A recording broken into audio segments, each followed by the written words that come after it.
Dun, dun. Yeah, I'm. I need to You're change the that. you're that diner guy. I need to do this. Yeah, that's Where'd it for the go? movie. Oh God, where'd it go? DP. There we go. Oh my God, their names are switched. It's your week. Whoa! It's your week. Yay! Dick, I don't want to take your advice and not watch the movie and just watch someone else's review because you also told me that you heard a lot of reviews that the Fall of the House of Usher was I loved it. Well, I wanted to watch it, but I don't have Netflix anymore, so I don't watch it. No, it's definitely worth it. Is it? Oh yeah, I loved it. Oh, okay. It's better than fucking Midnight Club. Well, Midnight Club is a kiddie show. It's not. It's a teen book The series. books were, but yeah, Yeah. Well, the show the same show. thing. No, it's the problem with the show. I don't not like Midnight Club, but this is way better. Mm. I also heard the same thing about Midnight Mass. Everyone's like, "Yeah, don't bother." I fucking love Midnight Mass. No, Midnight Mass. Someone said it was great. I Yeah, thought that was a well reviewed, really good one. yeah. I would go. I even rewatched The Haunting of Bly Manor, and Mm. I love that one. Just as way more in the second time around because I wasn't like, oh God, get to Right. something. Yeah, your expectations are. You have the focused expectations. You're not worried about where it's going. Right. Yeah. And they're slow burn shows. But what's nice Definitely, about it is, especially Bly Manor. yeah. But what's nice about it is you could binge it and watch it all in one go, Yeah. as opposed to waiting week after week for each one to drop. That's kind of annoying. Oh, I definitely. And Yeah. goddamn, Mike Flanagan. Can He's can the man do no wrong? no. I like Mike Flanagan. I can't wait for his Dark Tower. That's going to be crazy. You know who the Mike Flanagan of movies is? Shane Black Shane Black or Mike Flanagan. or Mike Flanagan.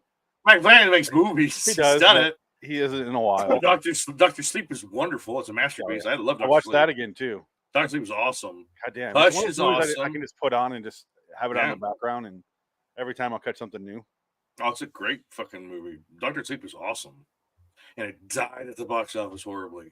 Nobody saw it. Nobody cared. Well, honestly, I was gonna go see it. I'm like, Danny Torrance versus vampires. That's what I kept hearing, and I'm like, no, I'm good. I know. Yeah, exactly. I saw it. I Again, saw it in the theater, and I was so glad I did. it's that Mike Flanagan curse where he Oh. takes the stupidest sounding plots and turns them into gold. Oh yeah, I don't know how the he does best.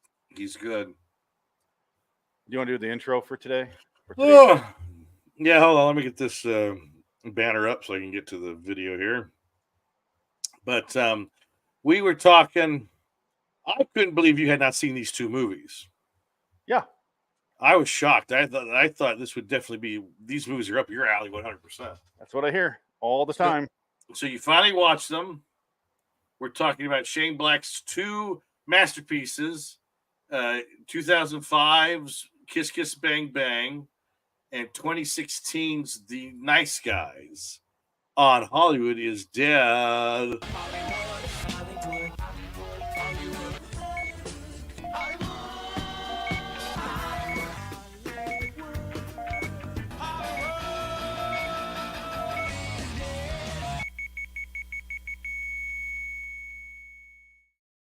There you go. Hi, Dick. Hi. Our names are on the screen. Blah blah. It's exciting if you're watching the show, which no one is. So go You're fuck on the. yourself. Not to spoil too much about our reviews here, because this is a versus episode. We've only done one other versus on this, I think, and that was Smile versus Barbarian. That makes more sense. Clearly, Barbarian won hands down. Yes, it did. This one, I think we might have a difference of opinions here. It's a little tricky, this one, because And I think there's the a lot of background, time. the background's what we're gonna decide. I think. Yeah, because there's different reasons for different the whys and the reasons for why they're equally good and equally. It's kind of hard to say one's better than the other for me personally, Yeah. because I don't see things that way. I like to when you do a top 10 list. I always like to pull in my part one, number one, part two, number one, When part one three, B, number one, you do one it like B, you're one doing, A. like you're Yeah. doing a lawyer contract, or Yeah. clause B of subsection D. Godfather and Apocalypse Now, same idea. So it's the same. It's my favorite movie. Yeah, those two. Empire Strikes Back, Usual Suspects, Raiders of the Lost Ark. Yeah, they all go. Ghostbusters. Yeah, it's all in the same area. Yeah, same movie. They're Really. all same line, really. So I can't have them separated. I don't know. Mine was fairly standard. I watched them and I went, one of these I'm enjoying a lot more than the other one. Really? But I thoroughly, thoroughly enjoyed both of these movies. Like both were great, fantastic movies. And like you mentioned, I keep these seem like two movies I would see. Yeah.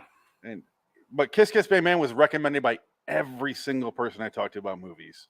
Yes. When they hear the movies I'm into, they would tell Kiss Kiss, and then that would come up, and I'm like, I need to watch that. And I never held it against the movie. Like when I started watching it yesterday, I wasn't holding it against it at all because it's been so long since. Right. Yeah. Well, also that's a factor going to be against Kiss Kiss is because it's old. It's from 2005. I mean, that's a lifetime ago. And movies are a little bit different now. Where the way we watch movies is different. The way movies are presented is different. This was like an 80s movie, Kiss Kiss Bang Bang. It is like a traditional blockbuster style movie that was like changing the rules of how you do narrative. But you've seen movies like that now in retrospect that stole from this movie. So that's a problem. I did put that aside because I knew that. So luckily I know enough about movies and I've seen enough movies where I know that. So that I didn't let that ruin it, but I didn't like the way they did it in certain spots. Right. It felt it didn't feel tied together. Like I didn't know why he was doing it, and that was kind of bothering me. And then they do the ending where Val Kilmer comes in and stops, and that was funny. Right. But I was like, I don't know why he's doing this. I wish they went a little further with that. It was a preamble to a series that never happened. Yeah, it's something. That's kind of what it is. Yeah, because I think they were Nice Guys. Yeah. Well, the Nice Guys is more. I think has more of a beginning, middle, and end, and there's an actual kind of closure to it. But Nice Guys was supposed to be a TV series, and he decided that I don't have enough going on. I'm turning it into a movie. Oh, I think it's way better as a movie. Show, I don't know how the movie show would work. It'd be too boring. I remember going to a bunch of movies in 2016 and seeing this trailer a lot for the Nice Guys, and I'm like, God damn, that movie looks funny. Yeah. And then I just never got around to watching it. It just became one of those movies that just got pushed aside. Like I said, I always have I always talk about my short list, and these two were on it. And I'm so glad you picked these out. I even you picked Kiss Kiss Bang Bang, and so I threw this one on because I really Nice Guys. Yeah, that works. Yeah, well, this is a good excuse for me to watch both these Shane Black movies. Exactly. Yeah, it's not. Well, thank God it wasn't The Predator. I mean, Kiss gave me The Predator. We can do a Shane Black episode right now because he's only done 5 movies. 4 of them I've seen. I've never seen his made-for-TV thing. What's that called? Edge. Oh, from 2015. Which one? It's called Edge. Oh, I have no idea what that is. He did a TV movie? Yeah, TV movie. It's right here. Who's in it? Max Martini. Looks like a Western. I don't know. Let's look at some pictures. Never seen this in my life. That's Sam Elliott? Is that Tom Savini? No. It's nobody you're going to recognize. I've never heard of this movie. It's on Amazon Prime. Okay. I've never heard of this. Maybe we could add this to the list. This is a Shane Black movie? Shane Black movie. I've never heard of it. He also wrote it. It's a televised adaptation of the Edge book series by George G. Gilman. Wow. So that was what year? 2015? 2015. So that was before Nice Guys. Ooh, William Sadler's in it. I wonder if he jerks off in 20 seconds. Oh, I recognize. Look who else is in it. It is the guy from The Nice Guys right here. Bo Knapp. He plays the Keith David's partner in The Nice Guys. Right. Yeah. And then this guy, you recognize this guy from 1,000 Things, but I know. He's been around. I like that guy. Knives Out. Oh yeah, he plays his partner, the Trooper. Yeah, Trooper Wagner. Brick is where Brick and Star Wars. Good God, he's in a ton of stuff. But yeah, he's in Star Wars. He's a Rian Johnson guy. He plays. Who's he in Star Wars? X-wing pilot. I don't remember. Oh, okay. Star Wars. He's in it. He must get killed in the first one. Probably. He just there and he blows up. This doesn't look bad. 6.1, almost 1,000 reviews. No, I'd watch any Shane Black movies. There's a Western, absolutely. On Amazon Prime. What's that? Shit, I'll watch that. Yeah. I never heard. That's crazy. I guess go over your experience with these two movies. Did you watch them right away when they came out? Well, Kiss Kiss Bang Bang, it took me a while to get. I was in LA when that movie came out. so I got it on DVD. I didn't see it originally because it came out in 2005. I was there. Well, I was still there. Oh, actually, yeah, I was there technically for the first 4 months of 2005. I didn't see it. I think No, it you came were out in the there. holidays. I left in May of 2005, so you were there. Yeah, I know, but I was leaving around that time too. So, Okay. but I didn't see it. It was coming out. I didn't see it, and I went back home, and then I came back 2006 July, and I don't know if my friends had it or it was out on DVD by that point, and we watched it, and I loved it. Saw it on DVD, Blu-ray, whatever, or maybe it was an HD DVD at that time. I can't remember. Betamax. It was something like that, and watched it. And the commentary though on Kiss Kiss Bang Bang is why I kind of love this movie even more, because it's one of the funniest commentaries, where it talks about like Shane Black, Robert Downey Jr., and Val Kilmer Oh all my god, talking. It's fucking hilarious. I gotta listen to this. No, the commentary is the best part of the movie, I think, because Robert Downey Jr. talks about how, oh, I heard Val Kilmer was an asshole. Yeah, like he talks about, oh, I heard you were an asshole, but we got along great. Like I had no issues with him, and it was great. It was a great. Val was even he knew Robert Downey Jr. was going through rehab. Yeah, so he didn't drink or do anything on set, and I'm like, no. That's really cool, man. Like most people in Hollywood don't give a fuck what you're doing. Yeah, now, this is Robert Downey Jr. in the dark time. This is when he didn't have Iron Man yet. Iron Man was coming, but this is like Iron Man because of this. Well, yeah, this is what got him Iron Man, basically, which is why Shane Black did Iron Man 3, because Robert Downey Jr. said, "Hey, I want Shane Black as a thank you. He's going to direct Iron Man 3, basically, because Favreau doesn't." Iron Man 3 is my favorite Iron Man. I love Iron Man 3. Iron Man people hate it. People fucking hate it, and people hate Iron Man 3. It's fantastic. Well, because they're fucking comic book idiots. The Mandarin. They tried to fool me, and I'm like, I wasn't fooled by that. I loved it. I didn't know he was gonna be an actor, but I was like, something like I knew something was off. That's what's so funny about it, is he's a fucking actor. And it's fucking Ben Kingsley. Ben Kingsley. That's hilarious. And he does it 2 more times in Legend of Shang, or the Golden Rings, whatever. And then he does it on something else. He did a short. Yeah, but he also did some other. He's in part of one of the TV shows. Oh, was he? Yeah, he shows up for a bit. Mm-hmm. I think it was the She-Hulk. Oh, you're probably right. Yeah. Anyway, I love Iron Man 3. Iron Man 3 is funny. I love Iron Man 3. It's actually might be my favorite Marvel movie is Iron Man 3. Honestly, I think it's my number one. It's up there. I think it's funny. It's fun. It's got good action set pieces. There's good shit in there. And Robert Downey Jr. strips down like he's not Iron Man the whole movie. He's just trying to get away from Iron Man because he has PTSD. It's kind of funny. He's like on a farm in like Nebraska or something. With that kid Shane Black works with. Oh God, it's so wonderful. When he's driving away. Oh, see, you're gonna stay here. You're not coming with me. Why? Because we're connected. And he rolls the window up and drives away. Fucking hilarious. Yeah. Oh, loved it. This is, and I will say that is kind of another thing that I think would have been more fun in 2005 had I seen this, was seeing Robert Downey Jr. become this. Right. Because by now I've seen the Iron Man movies. I've seen Due Date 1,000 times. That's probably why I have more affinity for this movie, because I saw it when it was fresh. When it was like, oh shit, Downey Jr.'s got it going on. So does Val Kilmer. This movie's awesome. Can I say something I didn't expect with Kiss Kiss Bang Bang? All the tit in it?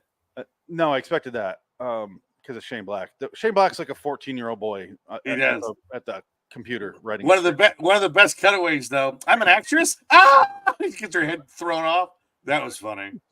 And I like when anytime an actress would come up to him, and she'd be like, "What do you do?" He's like, "I'm a detective," and they go, I got to go." And he's like, "Oh, that's it. That's it. Yeah, that's it." I invented Post-its, or no? What did he say? I invented whiteout, or I forget what he said. I forgot what he said. Something like, I invented something stupid to go. Oh, okay, whatever. That's it. Okay. Oh, okay. Fine. Yeah. My friend Flicka. My friend Flicka. Which comes into the movie later. Which I did not get that until about 2 or 3 times watching. Oh, really? Movie. I didn't realize it was the same. Well, I didn't think it was the same girl. I was like, wait, that's her. I get it. I got it because she said she's a stewardess. He's at the airport, right? And they kept saying the name Flicka like 1,000 times. Yeah, Flicka. He's like, I want to get to know you. Really? Yeah. No. Is she? Can I just get another phone number for her? And then when he's a detective though, and he's drawing this book, he's getting all the on her sister that got horribly committed suicide, awful tragedy, and he's drawing El Gato. El Gato. El Gato. Yeah. Which is so fucking funny. Yeah, no, yeah, tell me more. It's just drawing a cat. What I was gonna say, the thing that caught me off guard with Kiss Kiss Bang Bang, KKBB, if you will. Yes. Double K double B. Is I didn't expect Val Kilmer to be my favorite part of the movie. Yes. Val Kilmer is goddamn hilarious in this movie. Oh, this is like Val Kilmer's greatest role.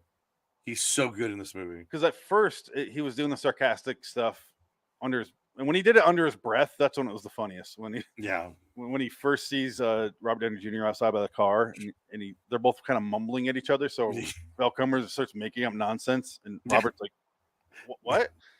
Nothing. See you later, or detective tomorrow." But I just didn't expect him to. I don't know. Val Kilmer, goddamn, he's great in this. Vanish. Go away. Vanish. Yeah. Vanish. Every time he give him shit, he eventually stops though. Like halfway through the movie, he kind of he gets to know each other. But that one part though that you were talking about, we're in the car the first time when he's leaning against the car and he goes, "Okay, yeah, okay."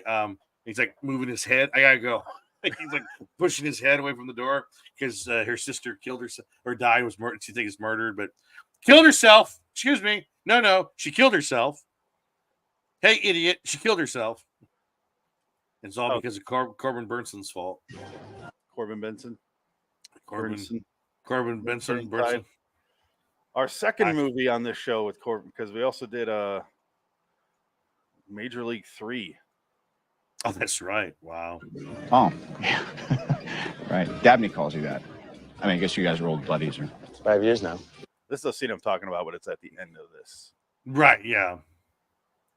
It's when he's like, in his car. Yeah. Ouch, what happened to you?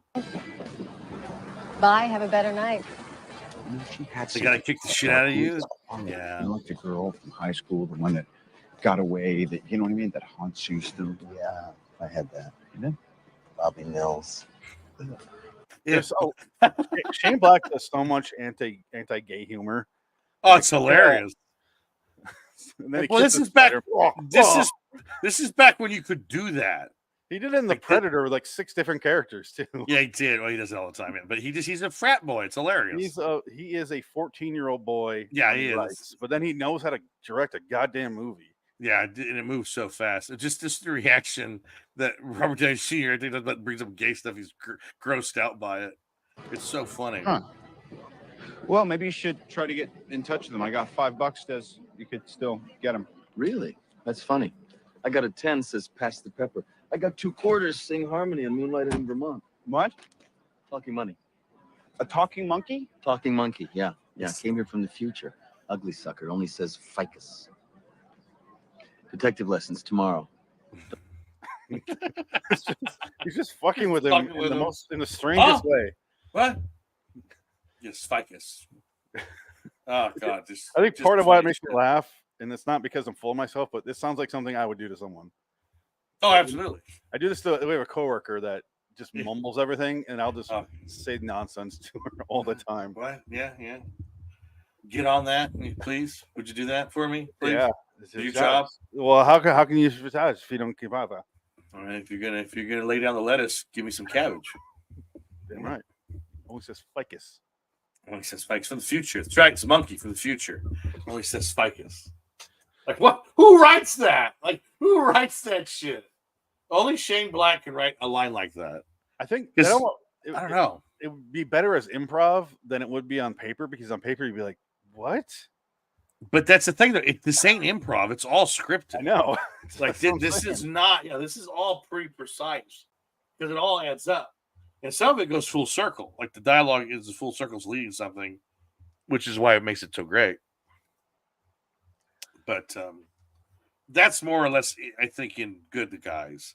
The Good Guys has a lot of callbacks. Nice Guys. I'm sorry, I keep calling it Good Guys. The Nice Guys.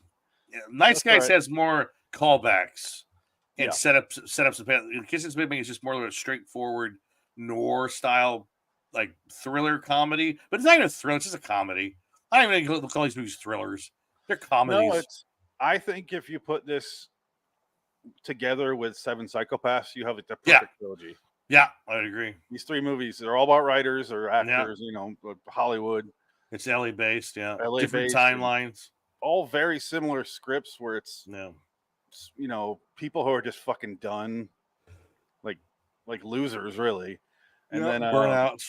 just burnouts that are Yep. way over their head, and you know, the dialogue's very similar in the way it's written. And the ironic part of that is Seven Psychopaths, Colin Farrell. Colin Farrell wanted more money. That's why you're here. Yeah. So Yeah, this I was a forgot way about to that. this was a way to shave Colin Farrell's salary down to get him to do the movie. Yeah. You were being used. I'm You're not sorry. getting the fucking movie, man. You're not getting the movie, man. No, really. I feel good about it. I think when you get it. No, you were here. No. No, I'm telling you, you're not getting. I'm telling you, you were used. It was a setup. I'm sorry. Don't quit your day job. Any punches. Yeah, slaps what are you doing? Oh God, it's so funny. Now, one of the best parts is when he discovers the body and he pisses on it. He's Yeah. Why did you piss on a body? I didn't mean to. Wasn't on purpose. Why'd you piss on the body? My client is one Allison Ames. Yeah, Allison Ames. I was looking for the. No, forget it. They are very similar movies as far as the buddy pictures. They're both about LA, kind of detective stories, Right. and therefore I will immediately combine these two movie stories and get them confused. Well, and it's two. One's kind of a shady criminal. One's a professional detective. Yep. Well, with their problems, but Yeah. I'd say Ryan Gosling is more of a fuck up than Val Kilmer. Val Kilmer's got his shit together. Ryan Gosling is just a mess of a person. No, I think it's Crow and Val Kilmer are similar. Yeah, I would say that. Robert Yeah. Downey Jr. and Ryan Gosling. Yeah, exactly. That's the switch. Yeah, it's I don't know. And the plots are very similar in the fact that you never quite know what's going on all the way, and then you do. But Yeah. honestly, it doesn't really matter because that's not the point of the movie. Right. It's just that you're there to, I don't know. It's not a pointless movie, and it's not like a character study movie. So No. I don't know how to describe what's to enjoy here, but I goddamn enjoyed every single minute of both these movies. Well, it's a pulpy detective noir story, but it's modernized. It's like a Dashiell Hammett story, but it's just modern. Yeah. I You're think there that's for the the- best way to do You're there it. for it's like a Guy Ritchie movie. You're there for the style and the snappy Yeah. dialogue. Yeah.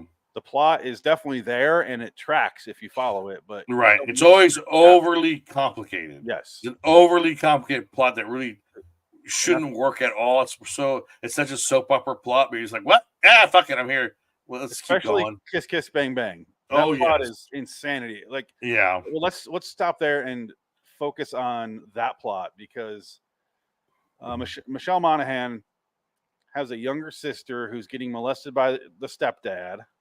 No, it's her dad. It's not even a stepdad. Oh, sorry, yeah, it is her dad. She went It's to her Hollywood looking dad. for another dad. There's a Yes. whole 25 minutes of the movie where they think that she was the one that's murdered. no, they think that she's the one that's trying to be Corbin Burnson's daughter, Right, yeah. but ends up being the girl that Robert Downey Jr. sees gets killed. I didn't think Yeah. that mattered.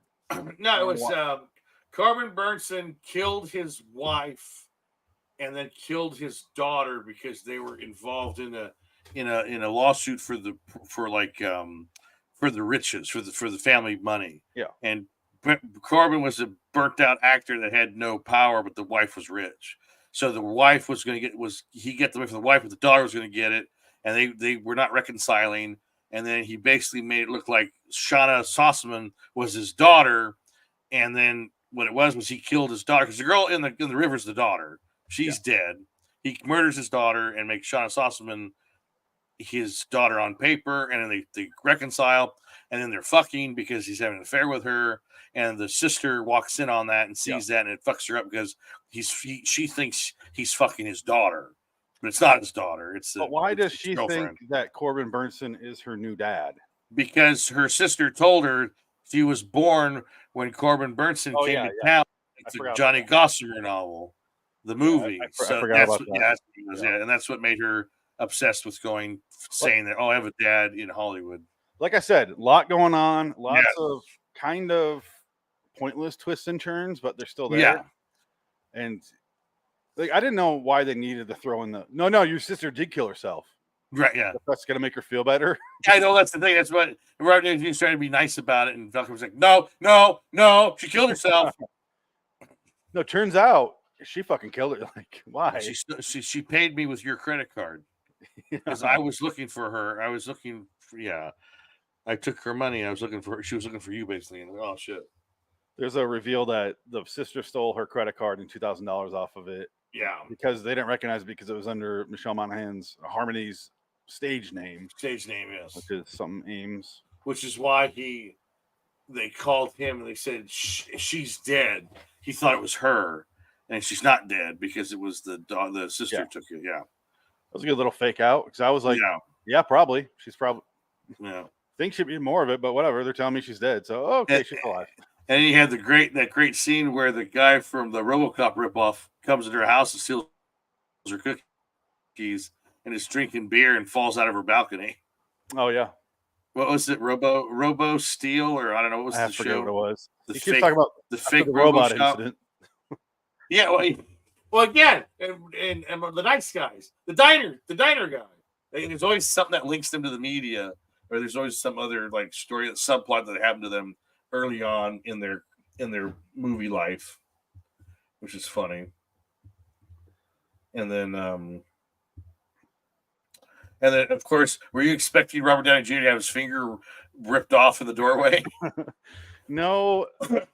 When that happened, I don't know. That was a kind of a comedy beat that didn't fully work for me. Work for you? When she shuts the it door, just comes out of nowhere. Yeah, and he's like, "Yeah, you did."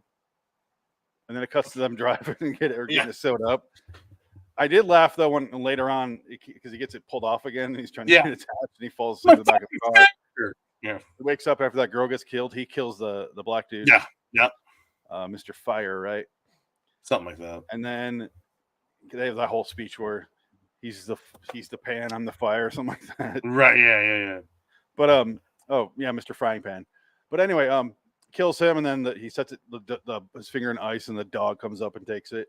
And I expected to chasing the dog around, but no. I love the fact that he just like sits down, answers his phone, and is like, "Yeah, I'm trying to not leave my DNA here, but the dog has it." He's like, "What has what?" And the dog swallows it. He's like, "Oh, I guess it's not a problem anymore." I was like, that part worked. He's like, he ate the finger. He doesn't even care that he lost the finger at this point. And then you have just there's so many. It's just such a fun movie. Kiss Kiss Bang Bang, especially. Like I said, I discovered it on video, DVD, after it had already came out and everybody talked about it. So I knew it was hyped up already. So when I went and saw it, I was like, "Oh, it was great discovery." But then again, like I said, I've seen this movie since the beginning. You just watched it this week, so there's a lot of history that went on in between that. I mean, that's like, what is that? How many years ago is that now? 18 years? 18 years, yeah. 19 years. Oh, it will be 19. 2024 is this January. Jesus, 18 years. It's nuts. That's fucking crazy. That's a boy became a man in between Kiss Kiss Bang Bang and right now. Yes, I did. A boy became a man. That's so weird. He's got off. He's fighting in he's joining the military right now to go fight. And when Kiss Kiss Bang Bang first came out, he was born. It's nuts. His parents saw us in the theater, gave birth in the parking lot. Exactly. Consummated. He's in a sociology 101. Right now. Right now. He's going to junior college. He doesn't give a shit about life. And he hasn't even seen Kiss Kiss Bang Bang. No, he doesn't want to. He heard that he was giving birth in the parking lot for it. No. Yeah. He doesn't like movies. Yeah. He hates movies. Well, he's 19, so therefore, if it's not completely PC, he's writing. That's right. No, this movie ain't P. He'll be upset the first gay joke he's out of the room. Gay Perry. That's insulting. This movie's just so crass. He's literally credited as Gay Perry here. Yeah, exactly. His name's Gay. Gay Perry. But I love that part though when at the beginning what makes because the whole movie opens up Robert Downey Jr. is already in LA. Yeah. And they said, oh wait, I got to tell you how I got to the party. Oh, that's right. I'm sorry. And because it's all voiceover. A lot of the movie is narration, voiceover narration, which the Nice Guys isn't. You notice that? Yeah, it's Nice Guys is pretty much Traditional. it's just all done in the present, whereas Kiss Kiss Bang Bang is a story being told again. Yeah, in places. It works because that the narrating style works because of the pulpy novels. Right. Yeah, just telling his story, and it works like that. So when I said that earlier, like, I'm not saying it doesn't work. I'm just saying I wish they went a little further with that. Right. And because I don't know why he's on camera at the end describing it didn't make sense to me. Yeah. No, well, yeah, because I didn't realize that until just right now, thinking about that. Yeah, Kiss Kiss Bang Bang is voiceover, and Nice Guy says, I don't think they have any voiceover. I don't remember. I don't think there is any voiceover. No, it's more of a traditional movie. Yeah, it's because you're getting the clues when they get the clues, and you're following them on the journey to figuring out what's going on. Yeah. Chet. I hate a Chet. Stupid Chet. Hippie Chet. Who, by the way, Chet is Val Kilmer's son. Is he? Val Kilmer's son is Chet. There you go. Which they did later. That's kind of funny. Oh, because I kept seeing in the trivia talk about Jack Kilmer. I didn't realize that was him. I think it was Chet. Yeah. Okay. Fuck Chet. Yeah, I see it right now. God damn it! You took the Lord's name in vain. No, I didn't, Janet. I used it pretty well, I think.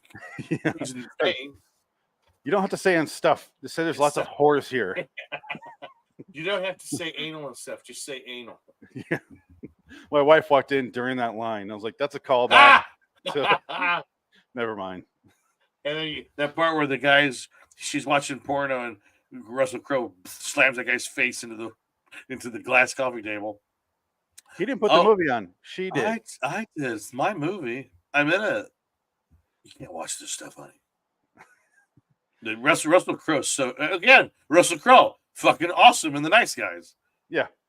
And Ryan Gosling, fucking awesome in The Nice Guys. Ryan Gosling is fucking funny, and he's a comedian. He does that step thing where they find Shattuck dead on the hill. Robert Downey Jr. Robert Downey Jr. They find him dead. Yeah, they find him dead. And it's the Lou Costello thing. Oh, it's hilarious. So great. What's Russell Crowe's name in the movie? Russell, I can't remember. Jack Healy. Healy. Healy. And then Russell Crowe's like, "What are you doing down there?" I was questioning the Indian.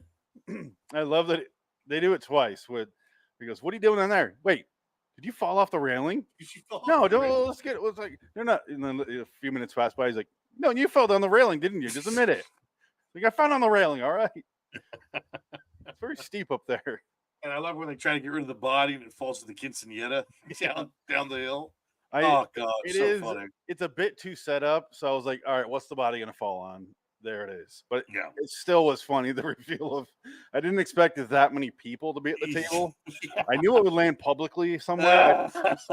I didn't expect in those like 15 people around that table. Oh, God, so funny. Just run.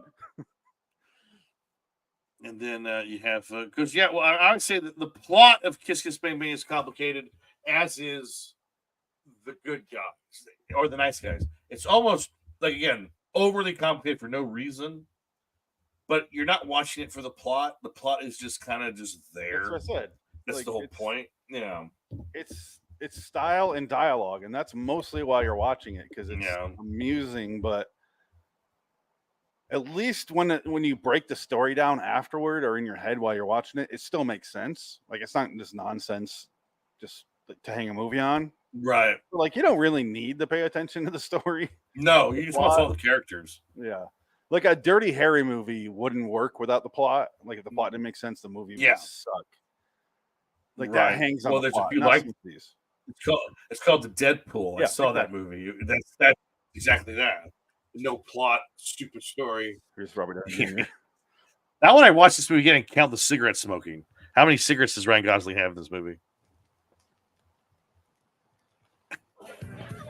March.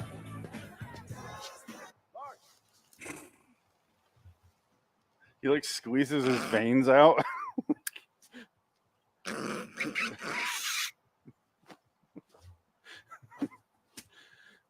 I'm not gonna play anymore just because YouTube. But Oh, goddamn, it's so great. Ryan Gosling. This is the Ryan Gosling I prefer. Oh, absolutely. I don't Well, that like seeing scene- Drive or any of like those stoic characters of badass. Like you look like you're 5'7", like 140. Yeah. pounds, dude. Like come on. From the scene where he's in the bathroom at the bowling alley with the gun. Yeah, And he said, I'm not stupid. He's just That juggling everything. Oh, God. Physical comedy is amazing. that was the scene they showed in the trailer that I was talking Yeah, about. Where yeah. I saw it, and I was like, holy shit! Like Ryan Gosling looks amazing in that. Oh, it's so good. So well done. And then the ending when they're at the trade show and he's pretending to be drunk with Keith David. Mhm. They both go over the side of the roof, and Keith David dies in the side of the pool. He goes to the pool, and he starts to think that he's immortal. I'm immortal. I don't think I can die. I don't think I can die. He gets shot. That's the He thing. falls back. It's hilarious. You're not immortal. He goes, no, I think I am. No, you're not. No. And then he loves that black girl, Yeah, That I'm works showing for her right Keith. now. Kim Basinger, where he goes, you're never going to believe this, but that $100,000 you gave us, somebody switched it. He's so fucking dumb, which is so great. It's what makes him so much funnier. Even though Russell Crowe has told him that she's in on it, Yeah, and then and that again, the black girl's in on it. yeah, the callback to the gun in his Oh my god! ankle In his holster. pant leg. What are you doing? I'm going for your gun. I don't have an ankle gun. Who But told I- you I have an ankle Oh, gun? I dreamt that, didn't I? That was in the dream, wasn't it? You dreamt that I had an ankle gun? Yeah. Oh no. That's a deeper issue, man. Yeah. It's so funny. My Shit's like, oh god. my favorite line of the movie, I wrote it down. So when they're arguing with I'll show the scene here in a minute. But they have the girl. She's alive for the moment. She's on their bed at their house, and they're trying to figure out the plot of why they're after her. And she's talking about the movie, and they keep going, "Yeah, and Russell Crowe goes, so you made the porno," Yeah. and she goes, "It's not a porno," and you just hear Ryan Gosling whisper in the background, "I got neighbors." I don't know why I laughed so hard. Because it was, I don't know. I feel like that wasn't in the script because it's so quiet. No, it's funny though, because it's kind of Ryan Gosling's kind of a sad, dark character Oh yeah, because he's got the guilt of his wife blowing up in the house because he can't smell. They set that up kind of just passively. They set up, I don't have a sense of smell. What do you mean you don't have a sense? I can't smell anything. I don't have a sense of smell. You're a detective. You don't have a sense of smell. No, I don't. I don't have one. I'm sorry. Yeah. And later It's you like a find joke. out that that's why. Yeah, it's like a joke, but then it ends up being this a layer to his past, which is even sadder. Like he lost his wife because he didn't realize that there was a gas leak and it blew up the house. And even blew though her in it. the daughter says that she was telling him for a while. That it's Yes, basically- yeah, and that's why he's so fucked up with guilt. And I love the fact that he drags his daughter into this, but she's Yes. fine with it. And she's just driving him everywhere because she's sober. Right, just back up a little bit. Why not just go straight to the police? She is the police. She's the head of the justice. And this is a good example of their back and forth because you hear Ryan Gosling she has a point. Like I get why she Yeah. wouldn't go to the police. Yeah. Department. You got a point, okay? Or the newspaper. They all work together. Jumps was- back. He Yeah. was ready for her. What is it? Jumps. Oh god. God. Perfect. Living under a rock? Because everything they say, she starts yelling at them for. So All right, so then your solution was you make a porn film. It's not a porno! I have neighbors. that That'd be added. That was totally added later. yes, that's what I'm There's saying. no It was so fucking funny. I didn't even notice that. I never noticed that. I That's think they did it hilarious. on set, but I don't think it was that take. No, But yeah, goddamn, that's I funny. laughed so hard when he. I have neighbors. Yeah, I have neighbors. Oh, that's funny. It's not And like it's- I don't know. It's like on paper that's not funny, but it's just the way everything, especially the volume discrepancies, what kind of sells. Yeah, all joke. the escalation of what's going on just worked. And then she gets killed literally 5 minutes later. Yeah, she runs away from Matt Bomber because he's shooting up the house, and then Matt Bomber's driving out, and he just stops, and she's like, Who "I need Matt- help. I need to get out of here." Oh, that worked out. And I don't know why Matt Bonner didn't get more work out of this because he was so good in this movie. Oh, he was in American Horror Story, and then he was in Sinner season 3. Well, he's in Ryan Murphy crap. Yeah. No, he stopped doing Ryan Murphy crap. Good. He I only want did him to do one season. I want him to do better stuff because he's good. I like Matt Boner. He's funny in this. He's really funny. Oh, that was me when I threw that little girl through the window. Yeah. So great. One of the funniest scenes I've ever seen, maybe, was, should I just play it? Yeah. Hold on. Can you kind of ramble on here while I find it? Oh, I was trying talk about the supporting cast in this movie is pretty great because they're more established actors. Because Kiss Kiss Bang Bang didn't really have that. You just have Val and RDJ, which is enough. But this movie, you have more cavalcade of actors. There's more characters. Yeah, more characters, but they're more or less for the story. I like the protest scene where they go to the city hall and he say, "Which one of you is Amelia? She's not here. Hey, don't talk. You're supposed to be dead."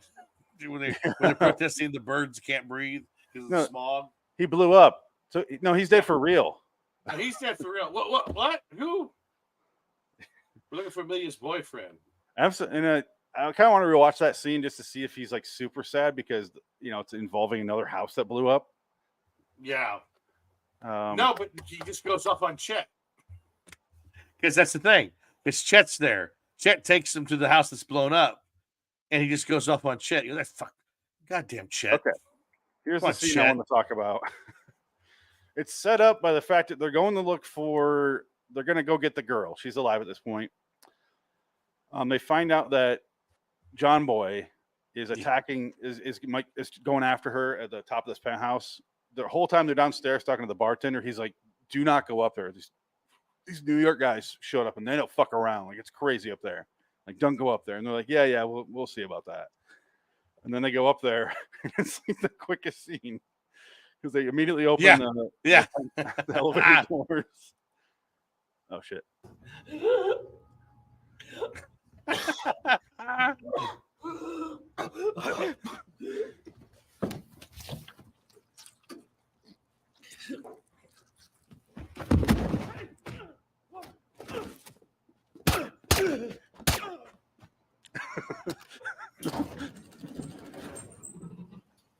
It's like a perfect comedy beat. And there's another joke coming up here, but he falls through the window. They had the exact same shot on the way up the elevator. Like, it cuts to the angle where you see out the window.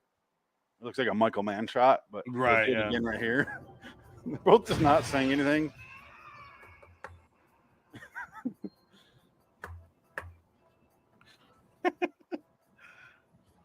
Ryan Gosling's face.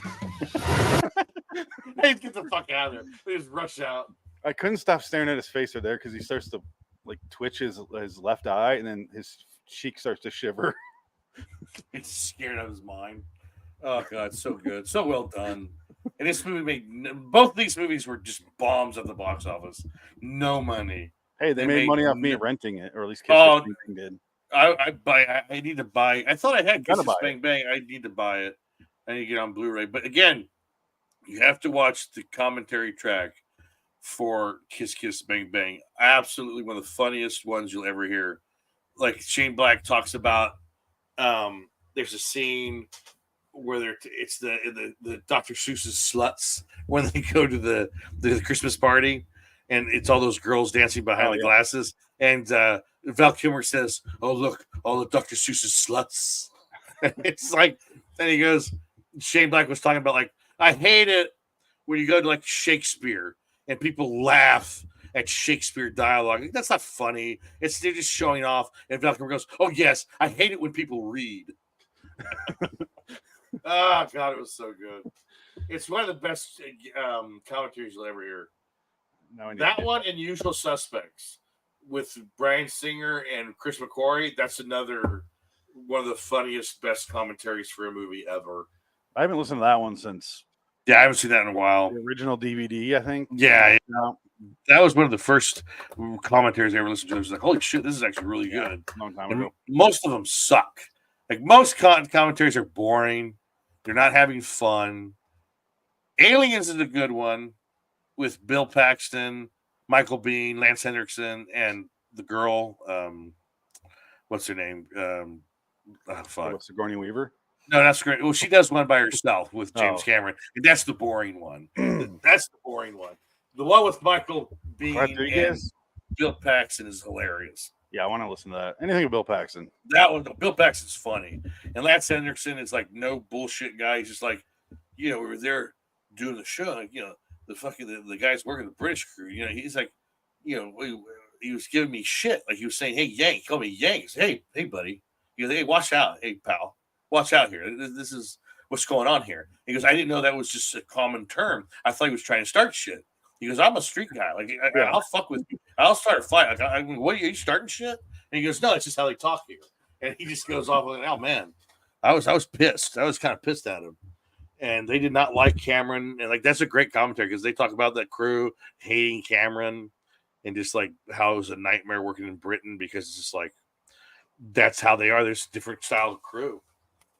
It's a different a discipline over there. It ain't like America. They don't shoot the same way, and they take breaks. They have tea breaks. So like you have a 14-hour day, and all of a sudden they get a 2-hour lunch and another hour off for tea time. And Cameron's like, "What the fuck is this? I want to shoot the scene. It's over." No, you can't. It's tea time. You gotta be fucking kidding me. And like he was pissed. Again? You go say, yeah. I was like, this is ridiculous. Every day. Fuck. They're just laid back over there, and Cameron's not laid back. Which I get. I mean, he's a control freak, but He can't. He's a guy who's gotten his way in his particular idiosyncrasies are met by the people around him. So I can imagine that would be very jarring for him. Well, yeah, and also if you watch like the behind the scenes footage, where like he's talking, this is what I want you to do. This is all I wanted, and you guys can't do it. He says, "Well, look what I can do. Look, I just did it with string." And I just did it right now. I just did it in front of you. It took me 2 seconds. It took you guys 2 hours to figure this out. Well, what's the problem? I could do it. You can't? Like, what is this? Because he can do it. Like, Cameron, say what you about Cameron, he knows what he's doing. Oh, yeah. And he knows the man what he wants. He's not an idiot. He did like weird special effects for movies and like Yeah. back in the day where you had to get inventive on the fly. So He's a technical guy, yeah. People who aren't used to that and like, this is what we have to do. Like, Yeah. I would get irritated too if I were him. No, he's but then again, you hear stories about on Titanic in Mexico, he throws the guy's fucking sound equipment into the water, says "fuck you," get somebody else because this is ridiculous. Like it's like, well, shit, can't do that. But he's that kind of guy, and he's had nothing but success, so you can't argue. He doesn't know what he's doing. He's probably made more money than Spielberg at the box office while making like a fifth of the movies. Exactly. Well, absolutely. Yeah. Like that's insane. Absolutely. That's why we did an episode about him because he's interesting. Yeah. I'm not the biggest James Cameron movie fan, right? But goddamn, the guy, he does it. I don't know how he does it, but he does it. You can't count him out. I thought Avatar 2 would bomb, and it didn't. It was his second highest grossing movie of all time. Like, what the fuck? How is that possible? Part of it is he keeps. Well, part of that one is he let anticipation build. Didn't give a fuck about pressures of getting it done. Let the anticipation build. Well, I'll wait a decade. I don't give a shit. Fuck it. CG will be amazing in it. Like, right. Yeah. He's not. I don't know. He's kind of. It's interesting, and not to compare him to Shane Black because that's unfair. Because James Cameron works with basically an internal budget. Well, yeah. Kiss Kiss Bang Bang, you can tell the budget was fairly low compared to The Nice Guys. Yes. Just based on locations, who they had in it, and just overall. Yeah. I don't know. It's just The Nice Guys is a fantastic looking movie. Like they had sets, they had all the period stuff. That shit costs a lot of money. Yeah. And it looks fantastic, and it's. Oh, absolutely. No. This is where it gets hard because how do you compare these two movies?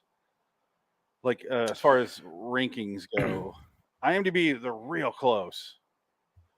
I mean, definitely both are 8s in my book. Yes, mine as well. Mean, equally 8, absolutely. Almost. I mean, Kiss Kiss Bang Bang, because I've seen it before, and like I said, that was kind of the precursor to this, and it's kind of like the original version. So it's got that going for it, which gives it maybe a head a little bit. But Nice Guys is so much fun, and there's a lot more characters that are interact with each other. They're more fun. It just works better. I mentioned So- the comparison earlier, and I'm gonna do a further comparison as far as why I said that. And I think this works because this is how I felt watching it. Because I watched The Nice Guys first 2 nights ago. Last night I watched Kiss Kiss Bang Bang, and it reminded me of Guy Ritchie Mm-hmm. because this movie, Kiss Kiss Bang Bang, feels like a first draft of The Nice Guys. It's like Right. and then he got better because they're really, really similar.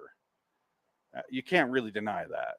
Mm-hmm. But Nice Guys is more polished. I think the pacing is better, and I think everything works just faster and better. But Right. they're both amazing, and it reminds me of Guy Ritchie because, you got Lock, Stock, and Two Smoking Barrels, a fantastic fucking movie, Right. but it's really his precursor to Snatch, which is a far superior movie with more money and better actors and bigger actors, I should say. Yeah. And I think it's very similar because they're just early drafts of the same idea and changed Yeah. around some things, but very similar. I am. But like I said, I like Snatch better than Lock, Stock, even though I love both. But I love Right. both movies. But I'm gonna give the edge to The Nice Guys. Okay. I can't believe I'm doing that, but I did not expect it to be that way. I really thought Kiss Kiss Bang Bang was gonna blow me away.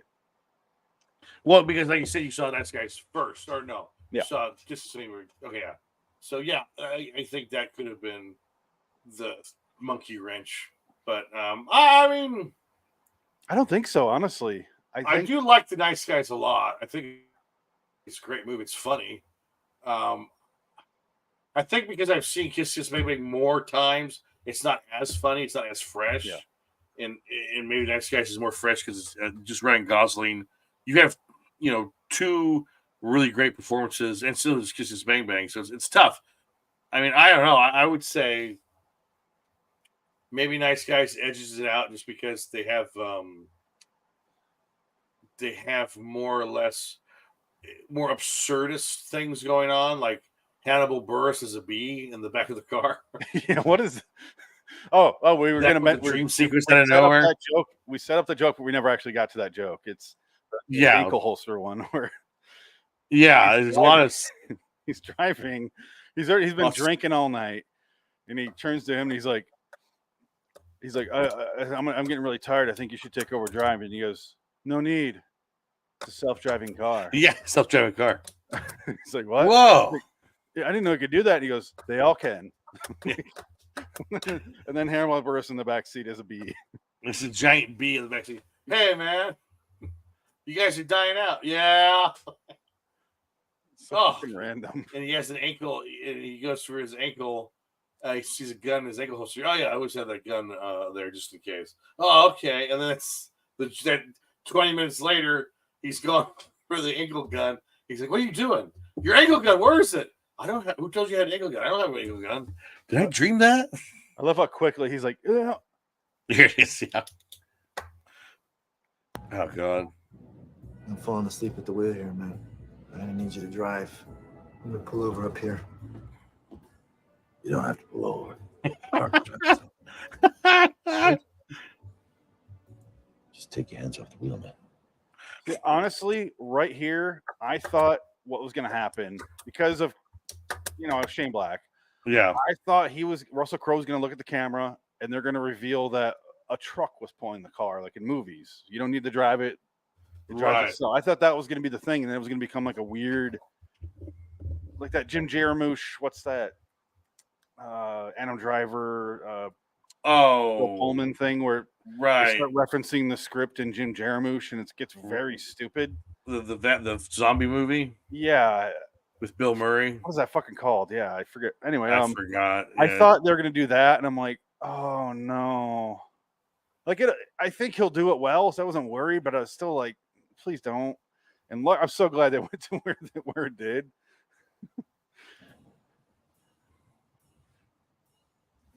Because they show Russell Crowe right here. I thought he was gonna look at the camera, and then they're gonna pull back and show. Lights up a cigarette. I didn't know it could do that. Okay. You're a bit, man. every car to do this. Yeah, Mars, where the fuck have you been, man? That's all I'll play. Giant bee in the background. Yeah, where the fuck you been, man? And then it cuts to him. Ah! Ah! Oh my god! And he does it again later. Ryan Gosling is he's so drunk that his That's so daughter great.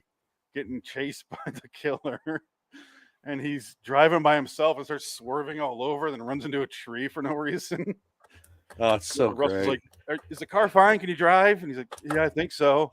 I don't know. Everything's played so like nonchalant in a good way that this movie's. I like this one more. I don't know. I love the tone of both movies, but this one wins hands down for me. Oh yeah, I think you're right. But I still gave them both I- eights. They both deserve an 8. Yeah.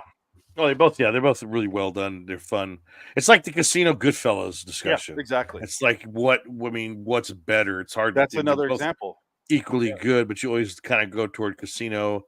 It just depends on, I think, the time of year or whenever you watch it. Because it's like, okay, I really love Good Kisses, Bang Bang. You rewatch Nice Guys. Oh shit, I forgot how good this was, and vice versa. It's like, oh shit, they're both equally pretty awesome.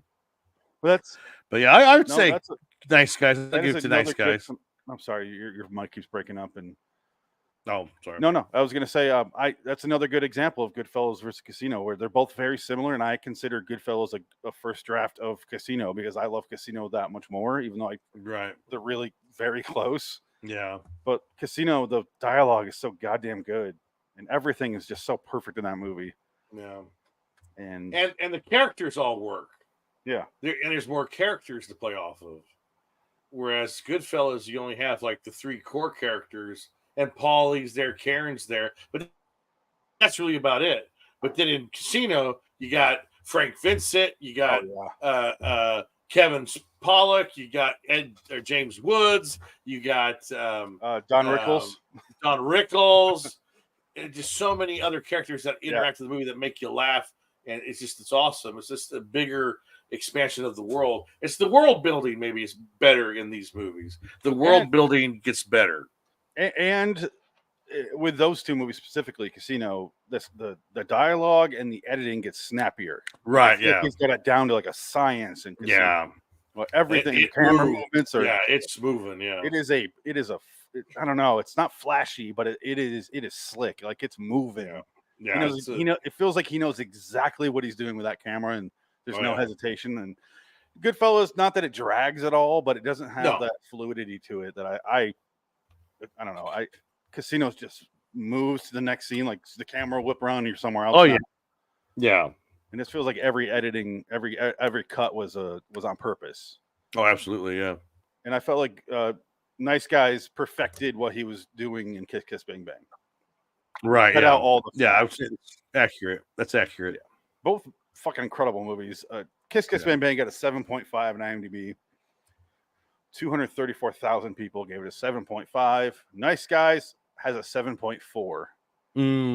But almost double the people, 358,000. So, Right. you're going to get that. Yeah. Yeah.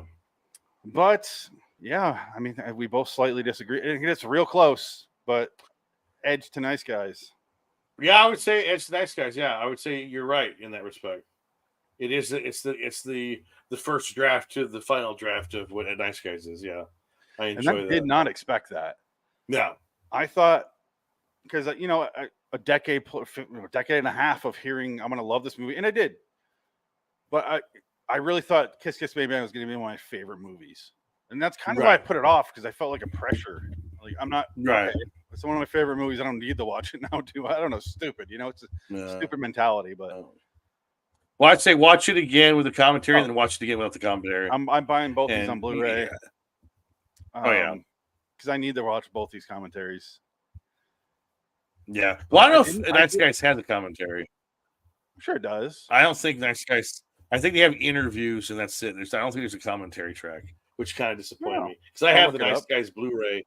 Yeah, I had the Nice Guys Blu-ray. Took it out. I was going to watch it with commentary, but I don't think it had a commentary track. It just had like a behind-the-scene thing. Pretty bare bones on the Blu-ray special features. Oh yeah, Accordingly, knowingly, Warner Bros. Did not choose to include many extras for this release, which is quite a shame, as Shane Black could have delivered a great commentary track. That is a bummer. Well, it didn't make any money, so they didn't want to spend any money on it. That's why. They I should have a am more special edition surprised Criterion. by how much I love The Nice Guys. I didn't expect to like it as Yeah. much as I did. I thought it would be No, I like, don't. No. I guess I'll give it a 7. But goddamn, I knew I was gonna think it was funny, but I thought it would just be so forgettable. Right. Just I don't. Because Oh, when you have no. those trailers and you see those hilarious moments, I thought that was going to be the whole movie. And you know, you're gonna they're not, the rest of the movie's not going to live up to those moments. Like when he's kicking open, trying to keep the door, bathroom door stall open. What, you think I'm stupid? And his cigarette falls in his cock, and he's trying to looking at the racing form. Oh God, it's so funny. Yeah, I want to find that scene right now. Do you They think both I'm have a fucking car stupid? flying through the air. And Yeah. crashing. Yeah. Nice Guys opens up with that.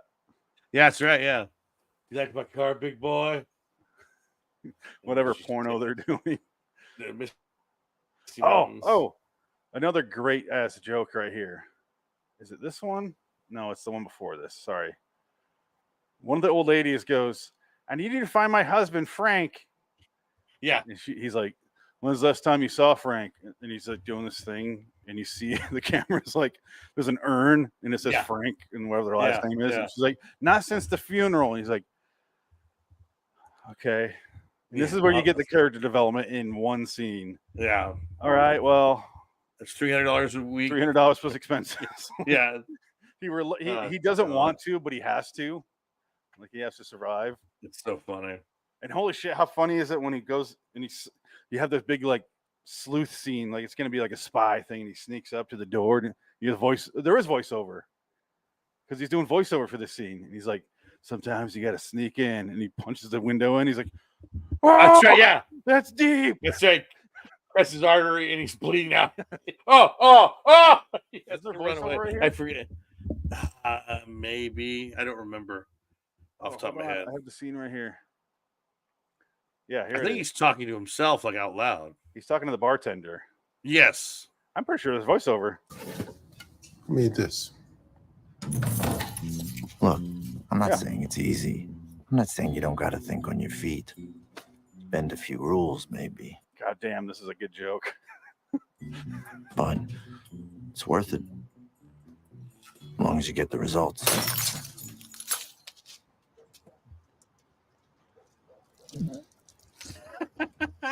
He does the same face when he sees Robert Downey Jr.'s body. Oh God. He does the exact same thing. That's so funny. That's a lot of blood. That's a lot of blood. I forgot about that completely. Fucking artery. Oh, that's so good. These are definitely rewatchable because I completely forgot about that. Yeah. That's funny.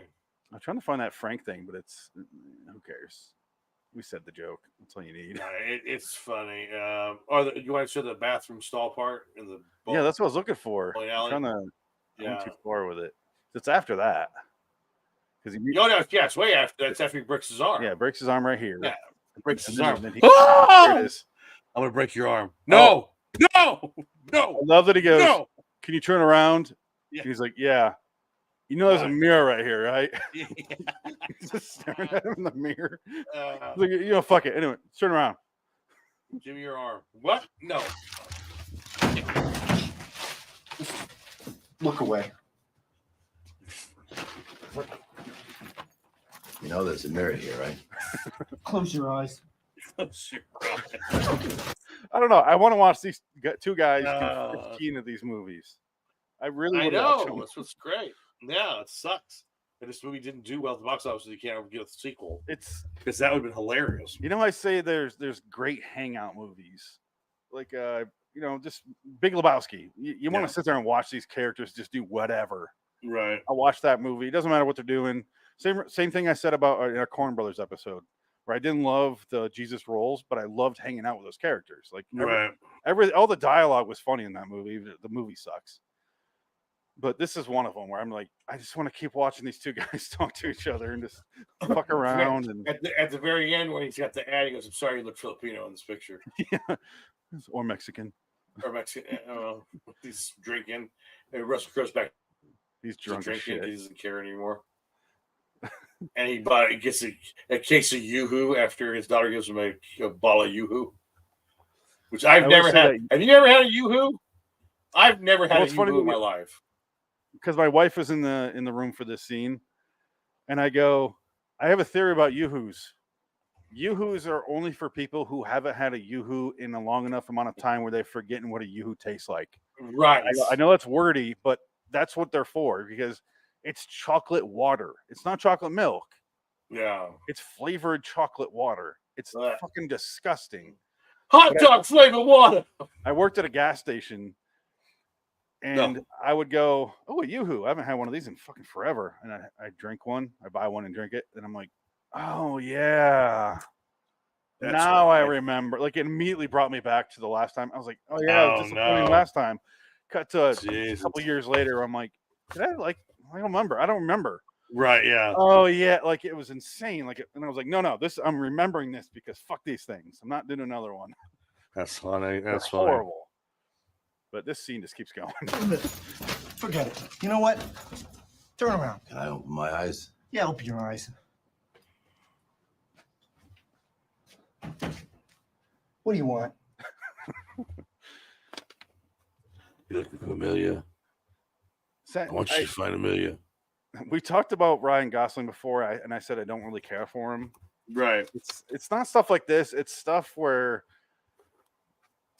the movie, he reminds me of like a little kid just pretending a little bit too much like a fucking Katniss Everdeen girl. And then there's a few of those actors that just don't feel grown up enough for what they're doing. But Right. him in that Gangster Squad movie felt Oh. so forced. And I was sitting in the Yeah. theater, I'm like, Yeah. I like this movie except for him. Like, I don't buy this at all. I hate that movie. That movie's terrible. Yeah, it's not a good movie, but like he was Yeah. very distracting in what was already a bad movie. Yeah. And he's not a bad actor by any stretch of the imagination. He's just No, he's not right for a lot of the roles he gets. I liked Drive. like the tone of Drive. I like Drive, but yeah, I don't know if it was because of him or just the way it was directed. Drive is a very interesting movie, but then you I would watch like only Drive if someone else were in it. right, and then you have Only God Forgives, which was even worse, which is even thicker Drive because I don't think he says anything in that movie the whole time. It's Is like that the Willy's. Hands one? It's Willy's Wonderland with Ryan Gosling, Oh, basically, God. where he kills the entire Yakuza in Sri Lanka or something, and then he kills his mother or something. I remember that was a big Netflix movie. When that movie came out, it was all over Netflix because they bought it, and it was going to be this big release. And it was like, nobody cares. Nobody remembers it. Well, that was supposed to be pretty good, I heard. I haven't seen it. Is Is that the Hands one? I think Place Beyond the. Which one's the Hands one? That was He's looking at. I just remember seeing videos of. that looking was at his hands. only God Forgives. Okay. Because he beats everybody up with his hands or something. Like that. Wasn't Place Beyond the Pines made by that sex dude? I can't remember. It's made by somebody, and Ben Mendelsohn's in it. Ben Mendelsohn's in it, and so is Eva Mendes, which I think that's where they met. Of course. I think that's what Oh, it was. Blue Valentine was the sex movie. Yes, Blue Valentine is the depressing movie saw with that. Michelle Williams. Yeah, I saw that. It was okay. that's a depressing movie to watch. You're like, oh my I God. do want to watch Lars and the Real Girl because comedy. Lars and the Real Good is good. Yeah, that looks. Lars and the Real Girl is very good. Yeah, I always wanted to watch that, but I never did. Yeah, I like that girl. in La that La movie. Land. I don't give a single fuck about. Nope. Going to watch that. Don't care. Oh, it was the Nice Guys Detective Agency short and they made after this or with this, you know. Oh, it's probably the trailer. He's in The Big Short, which He's again great. another comedy, and he's great in it. He's great in The Big Short. Yeah, he's Yeah. great in Crazy Stupid Love. He's great in The Ides of March. I like him in that. I didn't see that one. I never. watched It's not that a great one. movie, but no, it is a good movie. It's a very good movie. Yeah. But it's a serious movie, and he's great in it. Yeah. You ever see Half Nelson? It was fine. It's just kind of Yeah. boring. It's more boring than anything else. I mean, he's good in The Notebook. I just, it's a whatever movie, but Yeah, it's whatever. It's whatever. It's a Notebook. But I know him first from Are You Afraid of the Dark, which apparently is his first credit. Didn't know that. oh, Fracture's good. I liked him in Fracture. Fracture was Tony Hopkins murder movie. Yeah, what year was that? 2007, I think. Yeah, okay. I liked Fracture. Fracture was actually pretty good. I saw United States of Leland. I did not see that one. It's okay. I saw Murder by Numbers. I can't remember that one. That was a long time ago. That was when he was banging Sandra Bullock. Yeah. He's in Remember the Titans. Yeah, I watched those. He's in The Believer. Good movie, not great. I've What's seen that a lot of his movies. All Good Things I've seen. That's the movie where he plays that. He's a killer. What the hell was it? David Marks, real estate scion, suspected of killing his wife Katie, disappeared in '82. Based on a real story. It's the documentary on Netflix that everybody watched. Yeah. The guy that murdered his wife. Yeah. Or no, I think it was something else. It wasn't The Stairs. It was the other one. Oh, was that the other one? It's the other one. Not Tiger King, but the other one. Fuck you, Carol Baskin. Carol Baskins is a bitch. She's a bitch, fucking bitch. Okay, Only God Forgives, and then Place Beyond the Pines. Those are the two we're talking about. I've not. Oh, that's Nicholas Winding Refn. Okay, I should watch that. He did Drive though, Nicholas Refn. Yeah. No, I like the atmosphere of Drive. I just didn't like him in it. Did you ever watch Neon Demon? I just feel like he was too young for all of those roles. Did you ever Neon Demon? see No. Neon Demon? Nicholas? Yeah.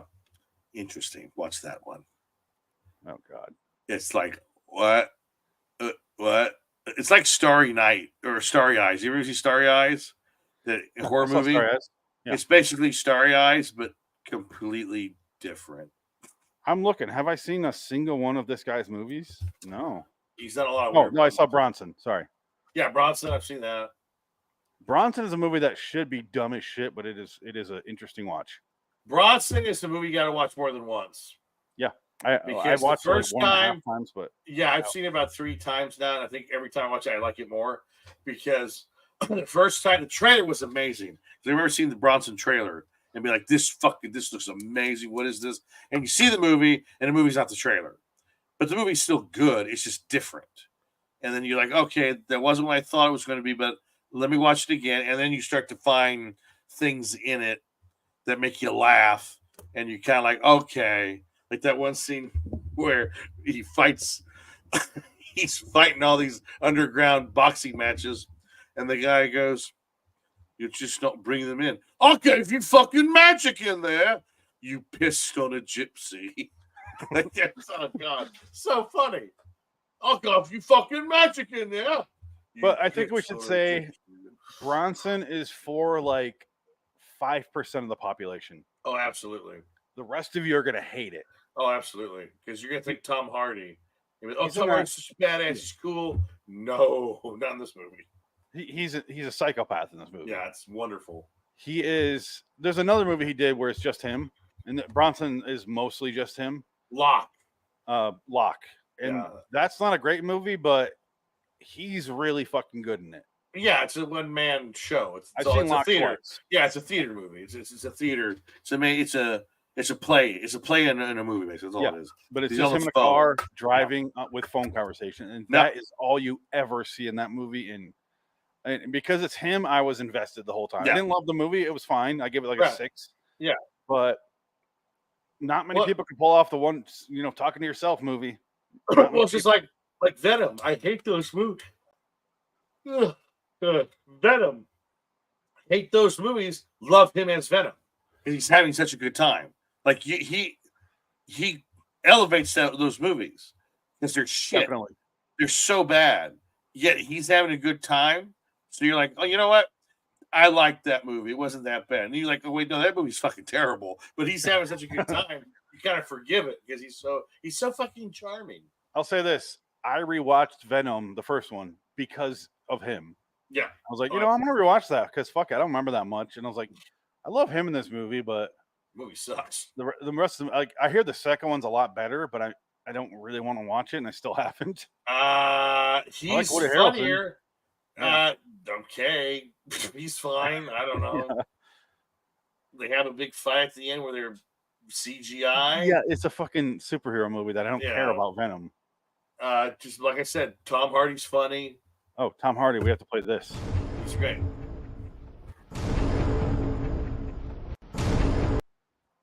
Sorry. You got to dream a little bigger, darling. Let's not stand on ceremony. Mr. Wayne. It's funny because I'm on Bronson right now and it's showing that. It was showing that. Yeah. When he's in his People- he's with his Harley Quinn outfit, his makeup. No, it's when he's wearing the puffed up jacket and he's reading Commissioner Gordon's letter. Oh yeah. The people. You saved They my will accept boy. this. You saved my boy. See, that's why I love that movie more than most people. It's stuff like that. Oh, there's some great stuff in there. Yeah. And do That's we why- accept this? Free of your bandages, your bondage. Blackgate. Prisoners of Blackgate. Harvey Dent was My, the one. my headset got stuck. Sorry. Uh-oh. Funny. Well, I guess we'll boil it down, and then we can move on to a random Hollywood again. Sure. But let's end this. Nice guys by a hair, Yeah, I would agree. by a cunt hair, Cunt. by a cunt hair. Right. That's our ending music. Fantastic. All right, take it to your episode. Play us out. All right. Oh, next week. I'll reveal our next week because it's my pick. Yes. I choose. Do you remember why I said there's a movie I remember from childhood and we boil it down to When a Stranger Calls Back? Sorry, When a Stranger Calls Back from 93. Yes. I don't know if this is a movie. I was very drunk when I looked this up and I think we figured out this is it. But I was saying that I remember a guy painted like the wall and he would hide in the house.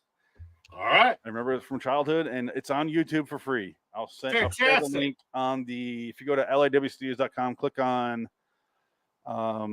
live episode recording schedule. You can see what we're doing here in the next coming weeks, and I'll post the YouTube video there as well. Fantastic. Not next week, but the week after is LIW Studios 10-year anniversary, which is crazy. Wow. I think we should plan maybe watch Dune finally. Oh, sure. Yeah. we Something do for that. Adam. I don't Yeah. know. What? How else do you celebrate 10 years? We're not going to watch Face Off for the 5th time.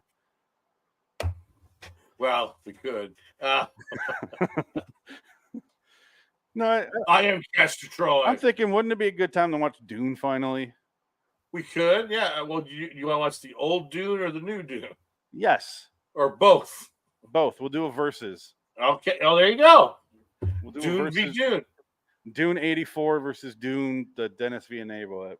Though there's a slight disadvantage there because Dune, the wave of Dune is only half a movie. Yes, but we could still judge it based on what it is. Sure, you can. Absolutely. But then part 2's coming out like next year because they pushed it back. It's supposed to be out already.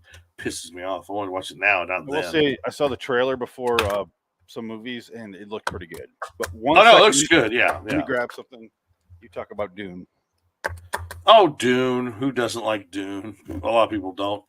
David Lynch don't. That's for sure. Fucking hate it. It's terrible. What are we doing here?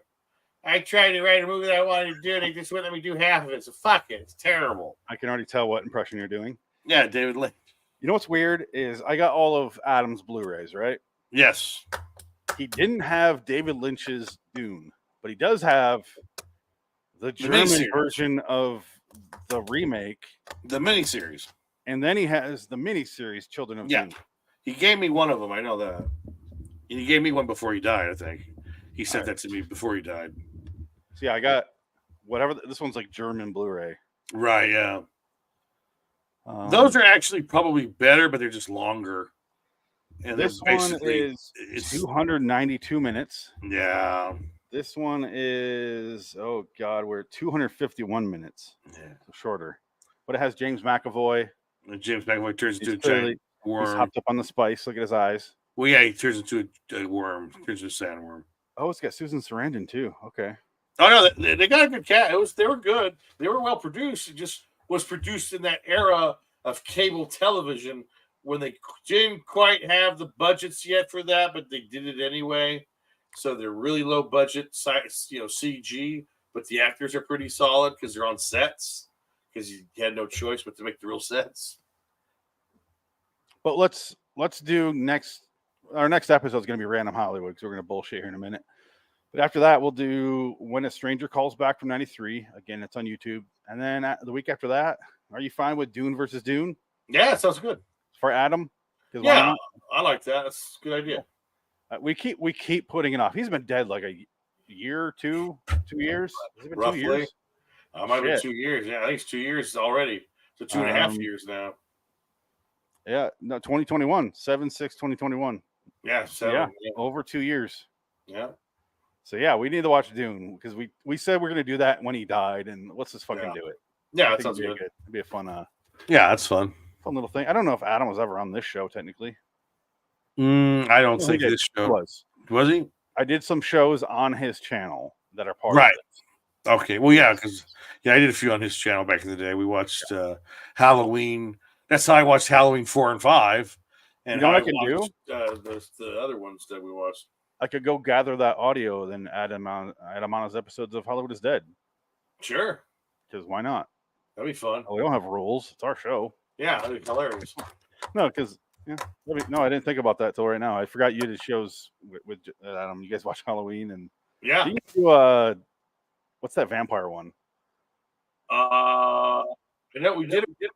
I think I did 6 or 7 movies in his gang. I thought you did like the Patrick Stewart vampire movie. I thought you did that. Patrick Stewart vampire movie. Yeah. What the fuck is that? We did vampires. The John Carpenter did vampires. No, that was us. That was us. Yeah, that was LIW John Carpenter review. No, I remember we did. What's that movie with all the nudity and the vampires? Oh, you mean Embrace the Vampire? No. Life Force. Oh, Life Force. Yes, we did do Life Force. Yes. Okay, so Patrick Stewart vampire movie. Okay. Technically, yeah, but they're not vampire. Yeah, I get the technically. boiled down. I have never seen Life Force, so again, it's like Doctor Sleep. Yo, I God. hear vampires, but they're not. Well, Dr. Sleep was good. Life Force, not so much. Yeah, exactly. Life Force has way more nudity, though, because you can see full-on boobies and bush. Like, After big you bush. watch The Fall of House of Usher, I'll send you my login. So you need to watch it so we can do our Mike Flanagan episode. Yeah, no, I'd love to. Have you seen Inceptia or Absentia? What the fuck is that? It's one of his early movies. No. Okay, I'm not sure if it's on the hard drive I sent to you. I will double check, but it's okay. I've seen, I think I've seen everything else he's done. Yeah. Yeah, it's one of those things where because I saw that first, and then I saw his other stuff, and I was like, oh, that guy. That's why I've always had that. Okay. Oh yeah, no, he's actually really fucking good. Okay. Yeah. There's some. We started with Mike Flanagan today, so we're ending with him. There you go. But I do want to do an episode of Mike Flanagan eventually, where we rank all the shows and movies, all together. And just discuss him because it is interesting as hell. No, he's good. But today's Shane Black's day, and goddamn Shane Black, you knocked it out of the fucking park twice in a row here. Oh, we love you, Shane Black, and this one's for you. Fuck you, everybody. Good night.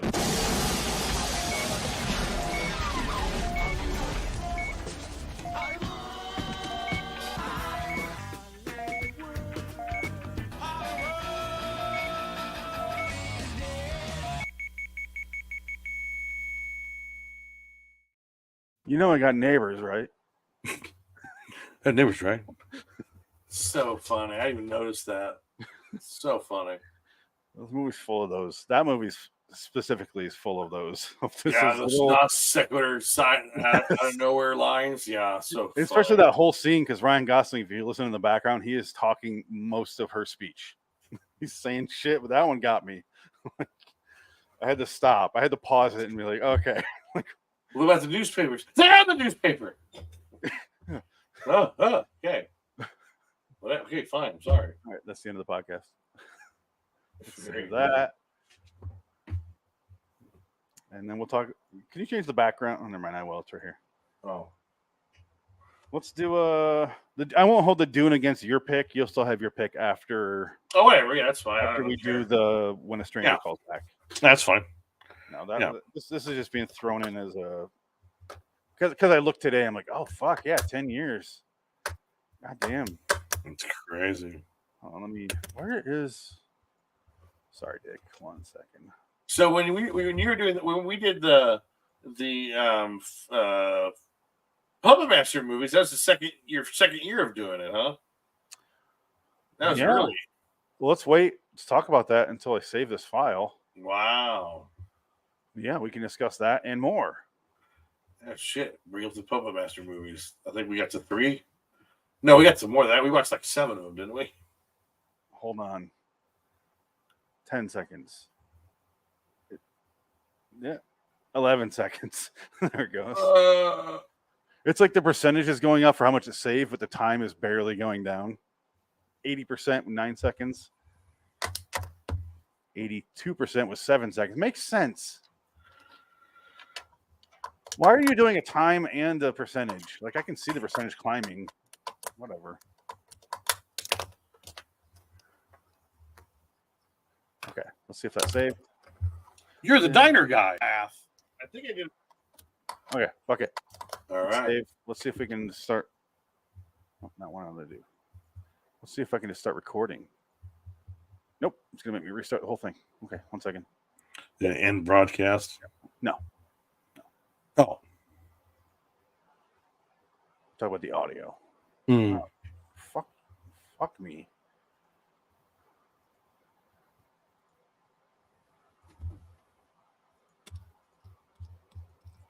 I'll be done in 2 seconds here. So yeah, you were asking me about what we called back when the show started.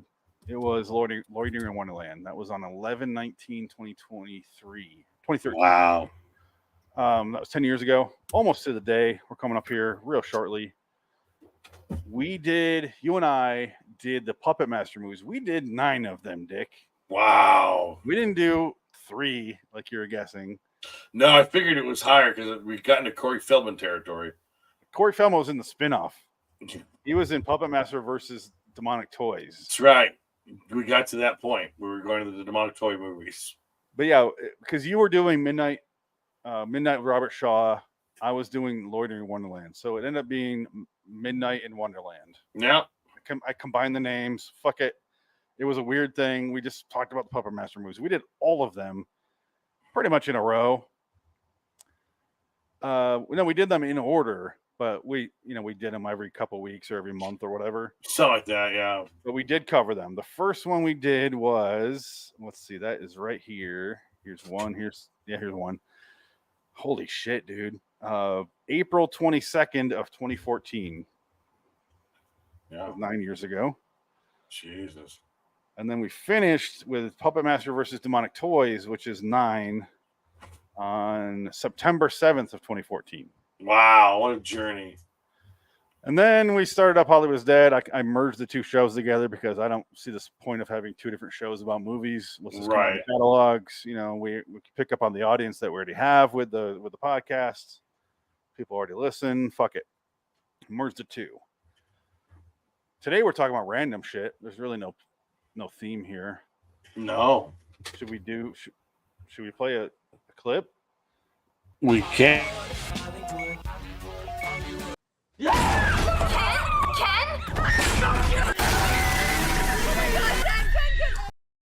Welcome to Hollywood's Dead. Just in time for Halloween. Yeah, oh, wait. Phoenix West. Dick Ticket. Hi, Dick. Oh, man. We're talking about earlier. No, sorry. You got something to talk about? If you do, go ahead. Furiosa first trailer coming out next month. How old is George Miller now? Like 70? He's up there. He's 70-something. He's up there. He's got to be past 75, right? Oh, he's absolutely got to be past 75, yeah. Can you imagine being a director that old and still making movies way better and more exciting than people of third your age? Well, Martin Scorsese, he's doing that, and yeah. Marty's not doing action movies though; he's doing drama. No, but George Miller's doing flat out fucking action, and they're better than the Fast and the Furious movies. That is way more impressive. Absolutely, that's true. Yes, that's crazy. Towel. Did you spill something on the floor? No, it was in the freezer and now it's thawing on my table. Did you come? Did you come? Did you It's my wank? Did you come for him? Another great movie, Closer, where you went to the premiere and I couldn't make it because I had to go home for Christmas. I went to the world premiere. I still have that ticket somewhere. I have my ticket somewhere too. Yeah, I got it somewhere. No, I gotta think find it. did I give you my ticket? You might have. I have one. I don't know if it was Michael's or Remco's or your. I think was it you and Michael and Remco, or It was just no, it was you me and Michael. Michael. That's even funnier. Just me and Michael, and I think I gave you my ticket because you couldn't. I think you did. Yeah, I think you did because I have it I somewhere. remember it's a cardboard, right? No, it's like a plexiglass. Yeah, It's a thick ticket. Yeah, it's like a plastic like- ticket. It's really cool. It's like the. It's the poster basically, and it's like the premiere at the Westwood. Speaking of, I did find I had the Cornetto trilogy badge, and I have the Batman trilogy badge from when I did the nice. triple feature. I have them right here. Oh, nice. There you go. Now that's a piece of memorabilia right there. Unlock. See, when you move into a new house and you unpack everything, you start finding all your shit. We brought this up before, and I was told you I'd find them. Yeah, there you go. Yeah, this was this is Batman. The Nice. trilogy, Harkins Theater, July 19th, 2012. God damn, that was 11 years ago. 2012. Yeah, I remember. This was your pass into the movie, your water on your neck. Yeah, well, Cornetto trilogy was just before that. No, just after that. yeah. Look at that. That's neat. And you got this. Like, I'll never throw these away. Cornetto. It's so fucking cool. You want something for the shop? Cornetto. And I didn't know what the fuck Cornetto was. Yeah, that ice cream shit. Cornetto. Yeah. Cornetto. I didn't know I had a name, those ice creams. Yeah. Cornetto. And we But, saw the first one, Shaun of the Dead, in theaters. We went to film school. I saw Hot Fuzz years later, same theater. We weren't in the theater for the U.S. premiere of Shaun of the Dead, but we were in the lobby during Yes, not realizing what the fuck that was. We've talked about this before, but yeah, I still remember that, and it was so fucking cool because they hired actors to dress up like zombies and walk around. yeah. What was the theater? Because it was Why am like I blanking? it was You worked July at the ArcLight. Yeah, ArcLight. Thank you. yeah. Now it's all gone. It's all boarded up. I can't believe that, man. It's so sad. It's just How do you get rid of that? COVID killed them. What's there now, though? Nothing. It's all boarded up. There's nothing there. Let's go walk around, find some ghosts. Oh, there's no ghosts there. It's just maybe cyto homeless people. We saw so many people and so many movies and celebrities there. Oh yeah, that's all that ever. Yeah, met a lot of them over there.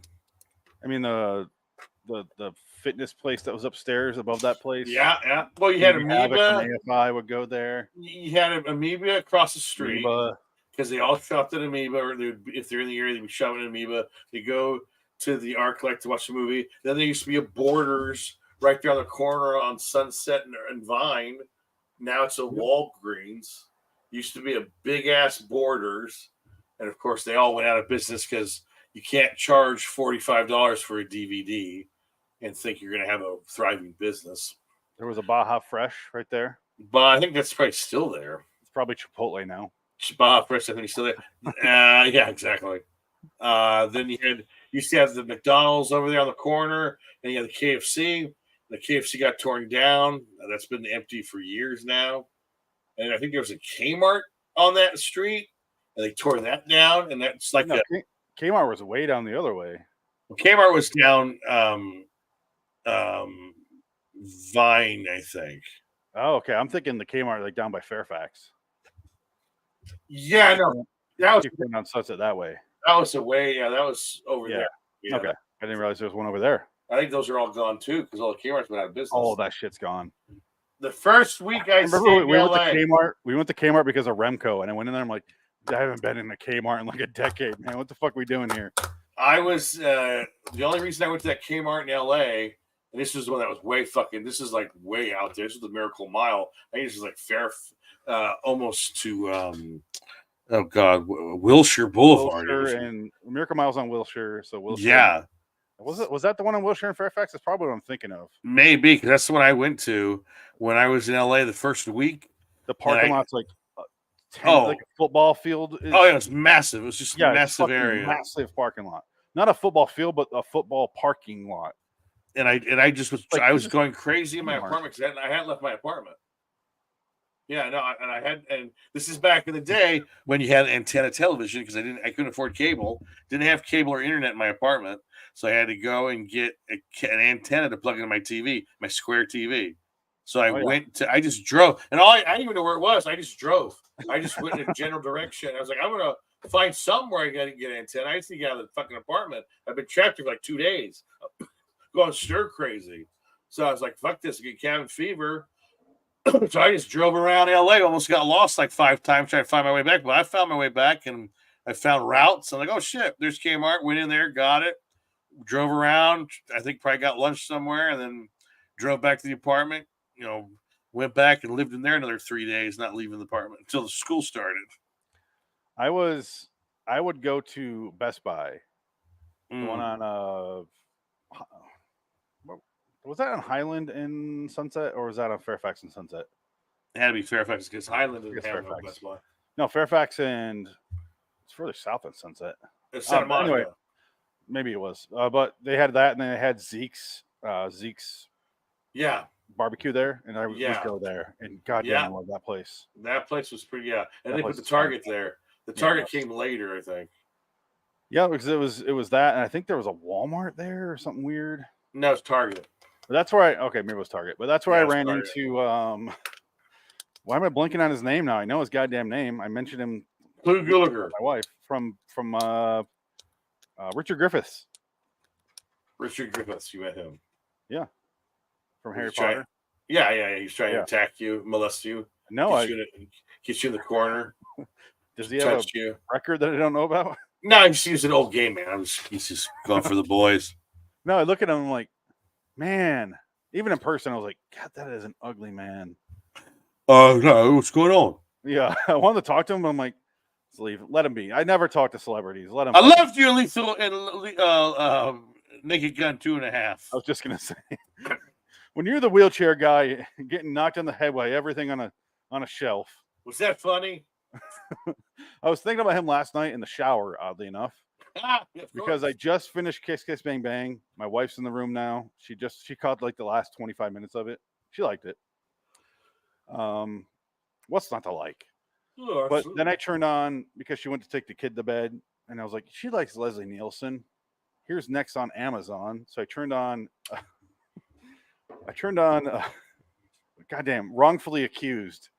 And I'm like, this is going to there be you go. stupid. But she loves Leslie Nielsen. I'll Yeah. let her watch it. I'm not going to judge. Yeah. And then I'm watching, and I'm like, I got to go shower.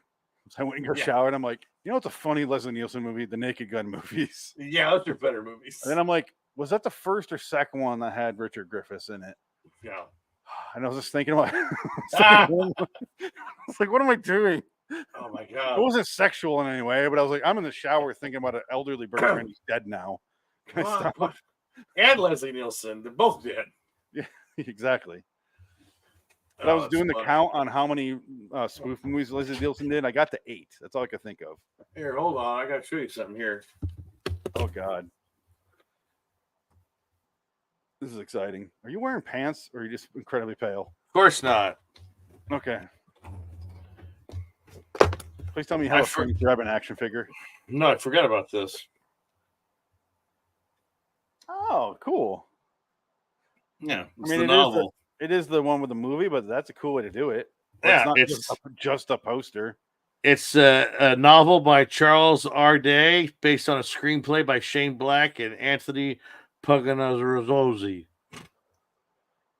So what you have right there is a book based on a movie that is itself based on a book. Right.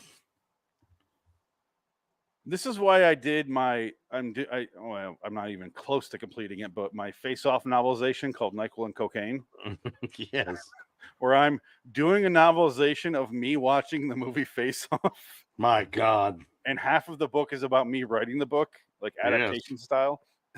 So stupid, but I love doing it. I haven't done it in years now because I got kids. but that is out there, man. A book based on a script based on a book. There's already a book. That's how the world works now. Everything's so meta.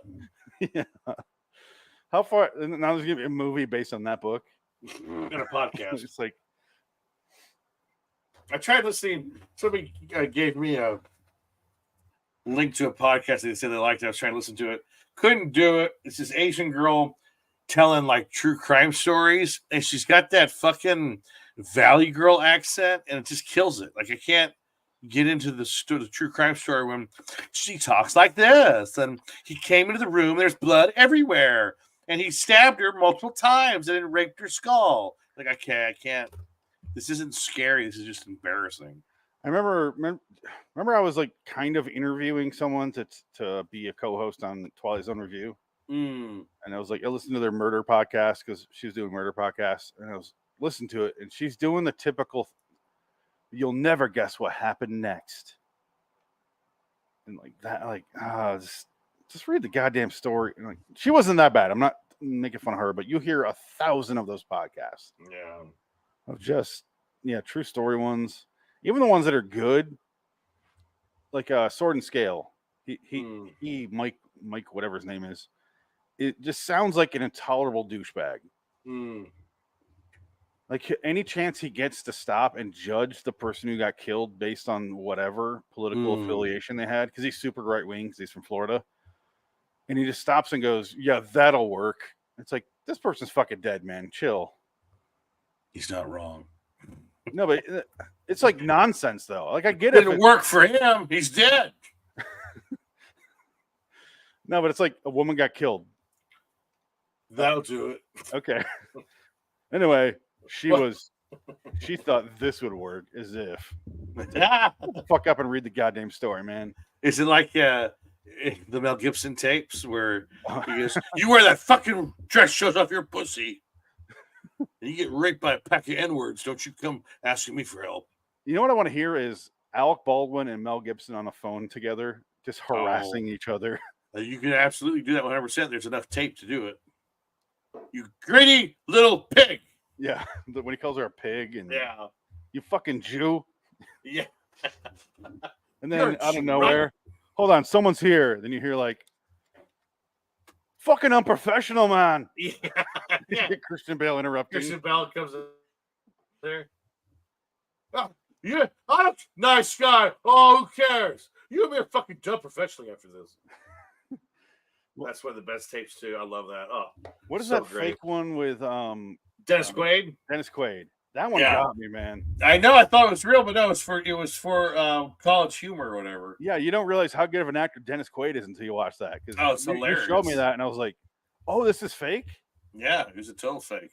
You know, well, he got me. He fucking got, I didn't know Dennis Quaid could do that to me. You need to watch the Lily Tomlin ones on the I Heart Huckabee movie. Those are wonderful.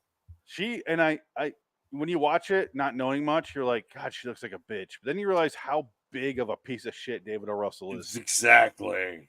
Because he's calling her a cunt. Yeah. Yelling in her face, "You fucking cunt, say the fucking word." And like, and they cut that shit out. He throws like a script at a girl, hits her in the face. Yeah, he throws his script around. He hits I think he hits one of the assistants. Like he's a prick.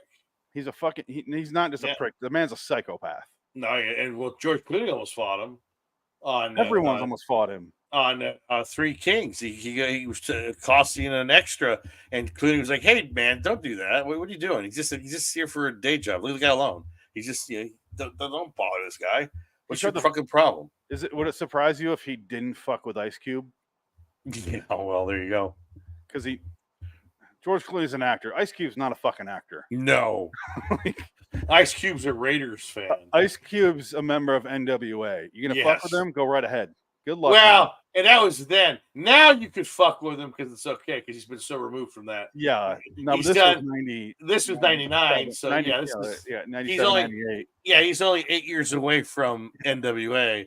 Whereas now he's 30 years away from NWA. Exactly. And he has grown kids that are in the Obi-Wan Kenobi miniseries, for Christ's sake. Yeah.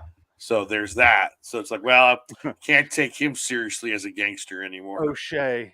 Yeah, and I like him. O'Shea Jackson's great. He's a good great. actor. He's really good. Oh, he's great. Fantastic. He's a great actor. I just love his name because it sounds like I name my children because all my kids have Irish first names. And then, oh, Shay, come in here. Shay Jackson. Oh, Shay. It's just halfway to O'Shamus. Oh, Shay. Oh, Seamus. Motherfucking AK-47 is a tool. Don't act a motherfucking fool. Fuck the police. Fuck the police. Straight out of Compton, eh? Oh, he's not Canadian. Straight out of Compton with the potatoes. Straight out of Compton, put them in the dirt and have some potatoes. You want some whiskey with that? You got the gene, you know. You know what we could do with this time right now? The fuck out my house. Is kind of go through our list here. Hollywood is dead list. And I mean, you have the next pick. I picked When a Stranger Calls Back. When a Stranger Calls Back, excuse me. And then we're gonna do Dune versus Dune. But then I don't know. What do you want to do after that? We haven't done a comedy in a while. I have The Third Man up here. I know you love that movie. Oh yeah, that could be good. We have Time After Time, the movie we saw the trailer for during the Car of Death Car on the Freeway. Yeah. I know. Yeah, we got a lot of good movies on here, man. Why don't you still plug in these these hard drives and see what I can do? Like you said, you just get on your phone, you can put it on your TV through the phone, right? That's so fucking easy. It's just it's basically what you do with YouTube. You share it with the phone, and it goes to the. It's literally. Screen.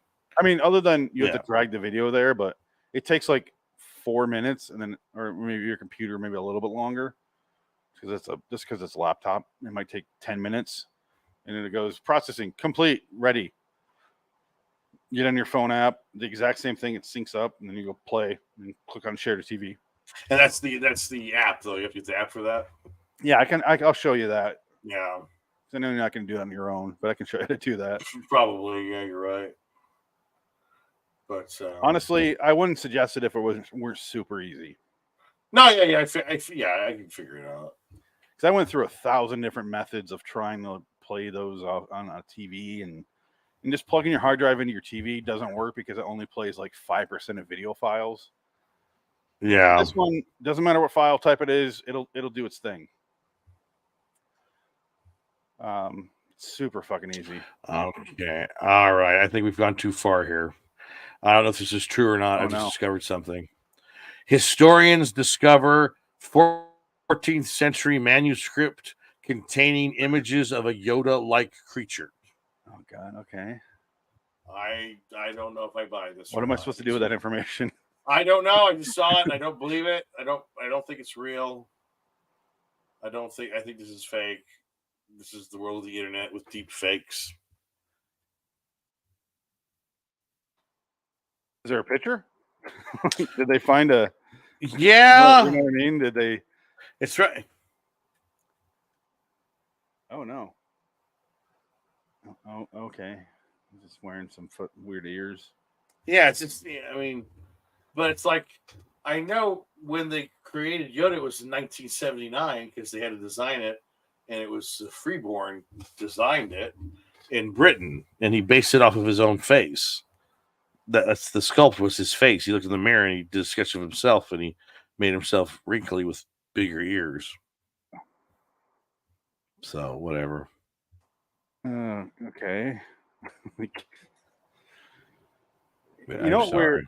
That's like maybe he saw that. Like it's something that came out way before. I don't know. Who cares? I don't know. I don't think so because he didn't even know what the fuck to. They just said he's a mensch. Yoda was a little mensch character. So that's all they ever said.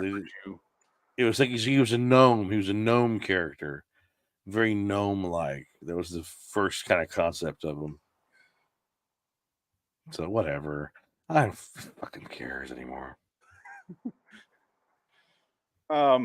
We talked about a lot of the upcoming movies when we're off screen here. We mentioned Twisters. Oh God, yeah, sadly. Upcoming movies. No, everything looks like shit. It's just, the problem is most of this shit I don't care about. We already talked about Furiosa. Like, Yeah. are you gonna watch that and be very excited without Mad Max? Even though Mad Max is never the main character of Mad Max, Right. Yeah. and it's not even Charlize Theron. It's gonna be Yeah. Anya Aaron Taylor. Joy. Well, like, Yeah. She's got no more boobs. I did watch the what's that called? The dinner, The menu. the menu. I watched Yeah. that, enjoyed the hell out of it. Yeah, it was good. Not a fantastic movie, but solid Yeah, fucking it's- movie. Yeah. It's a fun little movie. Yeah. I'll but- make you a cheeseburger. But is that going to be good? I just don't know. It's George Miller. I mean, he's directing it. It's Yeah. his movie. I should So have stopped judging him, but he has done some turds though for kids. He has done some bad movies. The last movie he did wasn't very good. The Idris Elba genie movie. You know, Shazam Part 2 or whatever it was. What? Kazam. I'm gonna be the genie. But Idris Elba was the genie this time. And I think Tilda Swinton was in it. Was she is a monster? She would have No, she's like, she finds him in a jar or somewhere, and he's there to give her wishes, but he's trying to set himself free or something. It's a weird, like, it tells his backstory. It's like a big fantasy movie, but nobody saw it. It's like a complete bomb. looking it up now. Yeah, I can't remember what it's called, but Idris Elba's the genie, and it's a George Miller movie. It was 1001 Tales. 1,000 Years of Longing. That's a Oh man, it's got a 6.7. That's not bad. Are you fucking kidding me? This is terrible. Yeah. It has a 6.7. I just said, but it looks. This looks atrocious, man. I know. It's no Babe Pig in the City. Actually, Babe Pig in the City is actually pretty good. It's pretty funny. It's actually not a bad movie. Lorenzo's Oil. I never saw that one, but you know, Nick Nolte's in it. I've never seen it either. I'll watch it for Nick. Witches of Eastwick. I need to get my lawyer for my boy Lorenzo. His Twilight Zone the movie segment is the best. That's right, and I love Witches of Eastwick. That's a great movie. Yeah. There's the Fall Guy coming out from David Leitch, the director of Bullet Train, which I enjoyed. The Fall Guy? You mean a fucking remake? Remake of the TV show from the 80s. Oh, God. Damn, we're on the bottom of the barrel. Guess who's in it? Yeah, Ryan Gosling. Emily Ryan Gosling, Blunt. yeah. I think it's straight to Netflix, though. I don't see Netflix on here. I think it's a It streaming says only in movie. theaters March 1st. Yeah, but I think it's Amazon. It goes to Amazon like 2 weeks later or something like that. Oh. I think it's a streaming movie. Wolfman. I think. The Wolfman. Again? Yeah, there's two of them. Ugh. Jungle Cruise 2, of course. Oh, no. Undying Love, also directed by David Leitch. That is okay. Ugh. Why? I don't know. Why? I don't know what these are. Why can't we just end it? Just end it. And movies. End them all. It's done. It's over. Get rid of them. Did you see The Lighthouse? The one with William Dafoe, Yeah. where Robert Pattinson fucks a mermaid. Should I watch it? It's not bad. Great performances. Pattinson and Dafoe are really good in it. It's not a bad movie. It's just on my one of short those- list. Yeah, it's an artsy movie. It's an art house movie, but it's not bad. Oh, there's 3 movies right here on my short list, which is The Lighthouse, Midsummer, and The Northman. I never saw Midsummer. I saw The Northman. I enjoy The Northman. Midsummer, I don't think I can do because I don't like those pagan movies. Yeah, That are 2 hours long, even though Florence Pugh gets naked in the whole thing, but I've already seen her naked, so I'm kind of like, I'm good. I don't need to see her naked. Well, now you convinced me. No. You were talking about how brown her nipples are during Oppenheimer. Yeah, and she's I'm got watching. some. Yeah, she got some thick brown nipples on I her. wasn't thinking about brown her nipples while we were watching. I was more like, why is she naked? Well, yeah. So you watched Oppenheimer? Yeah, in the theater. We talked about it. That's right. Yeah, I thought you said you didn't see Oppenheimer yet. No, I didn't Maybe- see the Scorsese movie. I didn't see That's that right. yet. Yeah, I need to see that too. I need to go see that. The first movie we brought the baby to in the theater, Oppenheimer. 3 Really? hours. That's why when we were talking about going to see the Scorsese movie, I was like, no, we're going to Yeah. see Butcher's Crossing because it's an hour and a half Yeah. versus 3.5 hours versus Killers of the Sacred Moon or Flower Moon, Yeah. it's called. And I watched Mark Kermode, the British guy. He gave the best review for it. He says it's a good movie. Which but one? The Flower Moon. Killers of the Flower Moon. Okay. Killers. I was trying to think of a killer song, but I can't. Sam's Town. Killers of the Flower Moon. He goes, it's an Apple movie, so he said it feels like it was made for streaming, so it's long and it takes its time. But he says if this was a movie, not a streaming movie, it would be tighter. And he says it meanders too much, and that's what kind of kills it. It doesn't need to be that long. You feel the length. And he was like, it doesn't need to be 3 hours long. You could easily make this a 2-hour movie, and it would work just as fine. And I think that's pretty much the crux of it. It's a good movie, but it should be way shorter. I can see that, but Yeah. also I don't think Scorsese gives a shit about that. No, and it's a $200 million movie. Wow. Apple paid that much for it. It's just like, why would you guys do that? Why are you guys blowing your money on this shit? No one's going to watch it. No one's going to subscribe to Apple to watch that specifically. Nobody cares. No, I only have Apple TV because it comes with Apple Music, which I do listen to. Right. An hour back and forth to work. Yeah. So I want Apple Music so I can listen to whatever the fuck I want on the way. So now I can watch the movie when it comes out now because it's the only DiCaprio movie by Scorsese I haven't seen in the theater. And that kind of bums me out, but also 3.5 hours in the theater with a 6-month-old now. Not gonna fucking happen, man. We did the 3-hour movie Oppenheimer. Yeah, it's not gonna happen. We did Butcher's Crossing. We were the only ones in the theater. It was perfect. Oh, the baby was there then. He was there. We has to be. Oh, I thought you had a date night because you had a babysitter. Yes, but they don't. You know, when you have a literal baby and they're breastfed, there's no watching that. Baby. Oh, yeah. Well, according to Single White Female, you could do it. And a hand that rocks the cradle. She was breastfeeding that kid. Both good examples of Psycho really bitches. responsible people. Yeah, letting women breastfeed their children doesn't belong to them. Just like Peter Griffith when he did that in American a Family Guy, which is the funniest shit, one of the funniest they've ever seen. Peter Griffith breastfeeding a baby. Oh my god, that was so fucking funny. And I'm not even a Family Guy guy. That was funny.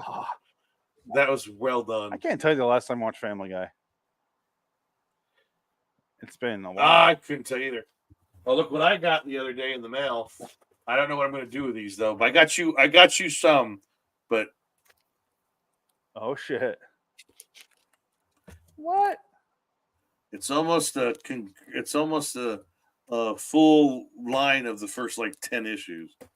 Oh my god, that is awesome! What is going on with that one? Okay. It was cheap. It was cheap. I didn't pay that much for them because that's why I bought them. Like holy shit! And this guy, for some reason, this issue was going for like $20 by itself. I bought them all for like $20. Only because it has that little hologram thing in the middle. Apparently, it's number 1. Well, no, this is not number 1. This is like a number 0, and this is number 1. So, like, this one is its own thing. So, yeah, I don't know what this was, but I don't know. Maybe they'll go in your box. I don't know yet.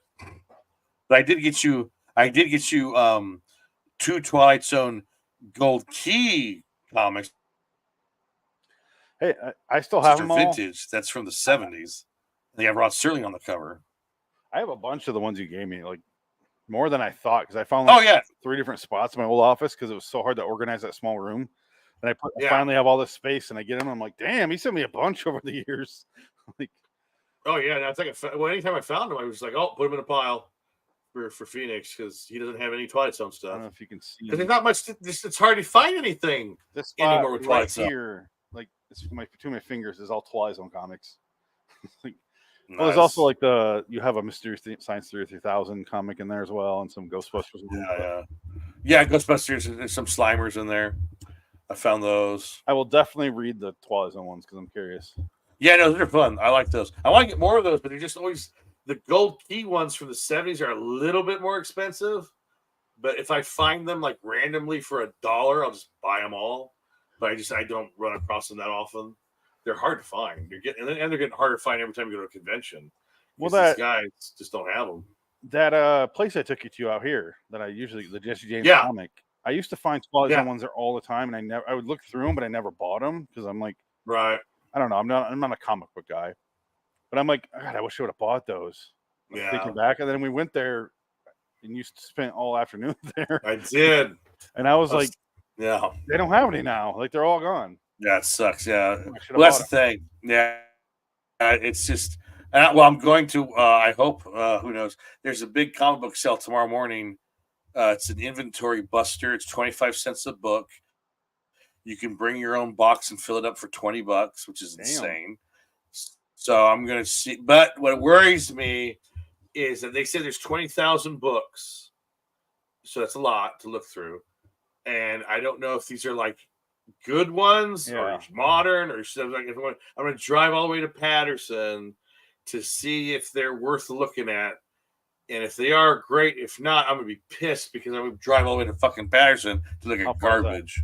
It's a good 30 miles because it's if I went to the ranch, it's not. Well, yeah, but I don't like traveling beyond that for shit like that.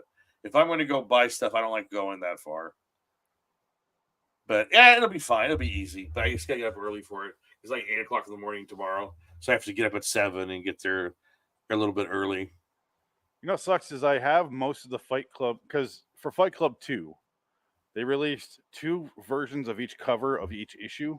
Right. So there's 10 issues, 2 covers each. I have all of them but like 1 or 2. Right. And then I stopped going to that place because I moved. And I didn't realize they did Fight Club 3. So I have Fight Club 3, the hardcover. I just don't have the actual comics, and that kind of bums me out. Because I love my Chuck Palahniuk collection, and I just don't have them. So if you ever see Fight Club 3, yeah, I'll look for it. Yeah, I've seen it. I've seen them. I've seen them before, so yeah, they might be around. I'm missing like 1 or 2 of Fight Club 2, but I mean that's hard to look through. So fuck that. Well, it's funny about comic books now because it's so shitty. My local comic book store that I get my comics from, they're not going to sell new comics anymore. Just not worth it. No, because they suck and no one's buying them. They're all junk. Well, if you're buying them for that much and you're not selling any, fuck it. Buy No, them well, I understand completely. So he's just going to sell old books. He's going to sell toys, vintage stuff, comics, but old comics. So they're just going to. I think they're just going to buy people's collections and put them out there, which is cool. So I'm fine with that. If they're old books, I'll buy them. I like that better anyway. Yeah. So that's way better. How many new comics do you really want to buy anyway? Well, they're all shit. They're all just like fucking Marvel and DC. Every new character is gay. Like every new character is LGBTQ. It's just so annoying. It's just like, dude, come on, knock it off. And they don't even write them well. It's like they're not even written like real people. It's like there's a guy online that reviews all the new comics, and he says they're all autistic. It's like they don't know how real people talk. Yeah. They're all awful characters that just like are selfish. They're entitled, and they're awful. They're just awful characters. Well, it reminds me of last week when we talked about why I like Alice in Borderland versus the Korean stuff, the Squid Game and stuff like that. Yeah. Everyone in Squid Game and everyone in We Are Dead or We Are the Dead, the zombie show they did in Korea. Right. Every character is a piece of shit. Right. They're all super selfish, entitled assholes, and you're supposed to root for someone. And you're like, I don't give a fuck if all these people die. I don't care. Well, is that the point though? They want you to not care about any character and them all die. Okay, well, if that's the point, then why am I watching? And then why am I everything you make is that way? Right. Yeah.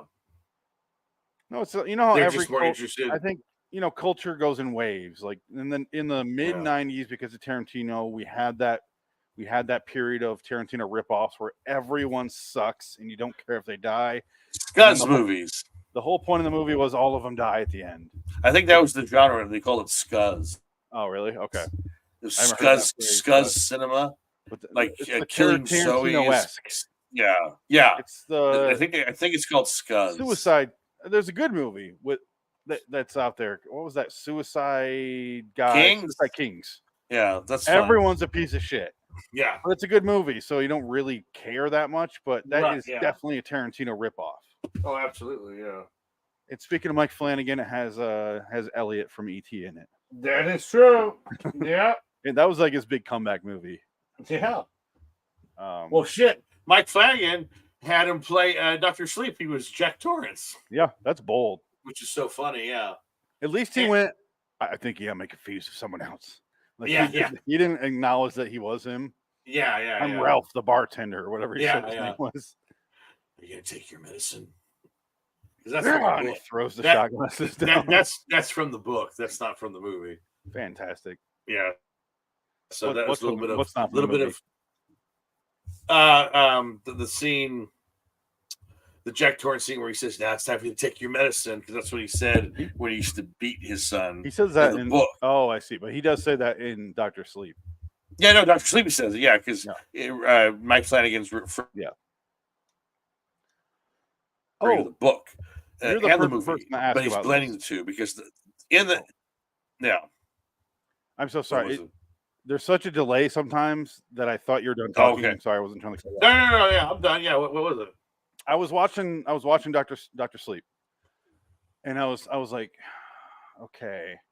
I thought because Stephen King hated Kubrick's version because he doesn't blow up the goddamn hotel, Right. which is what he does in Stephen King's version with Wings. Yes. So Yes. with Steven Weber. He blows it up. He boiler room and blows it the fuck up. Yes. Basically sacrifices himself to save his family. Whatever. It kind of ruins it for me, but whatever.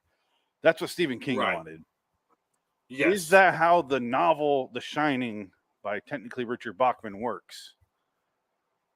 No, are you talking about the Shining? It wasn't Richard Bachman. It was Was that King Stephen book. King? That one was okay. Yeah, are you talking Dr. Sleep though? The No. novel version. I'm saying of Dr. Sleep. if Stephen King, if his novel, I was wondering if his version of the book ends with him blowing up the hotel, how would Dr. Sleep make sense where he goes to the hotel, or is that not in Dr. Sleep, or what?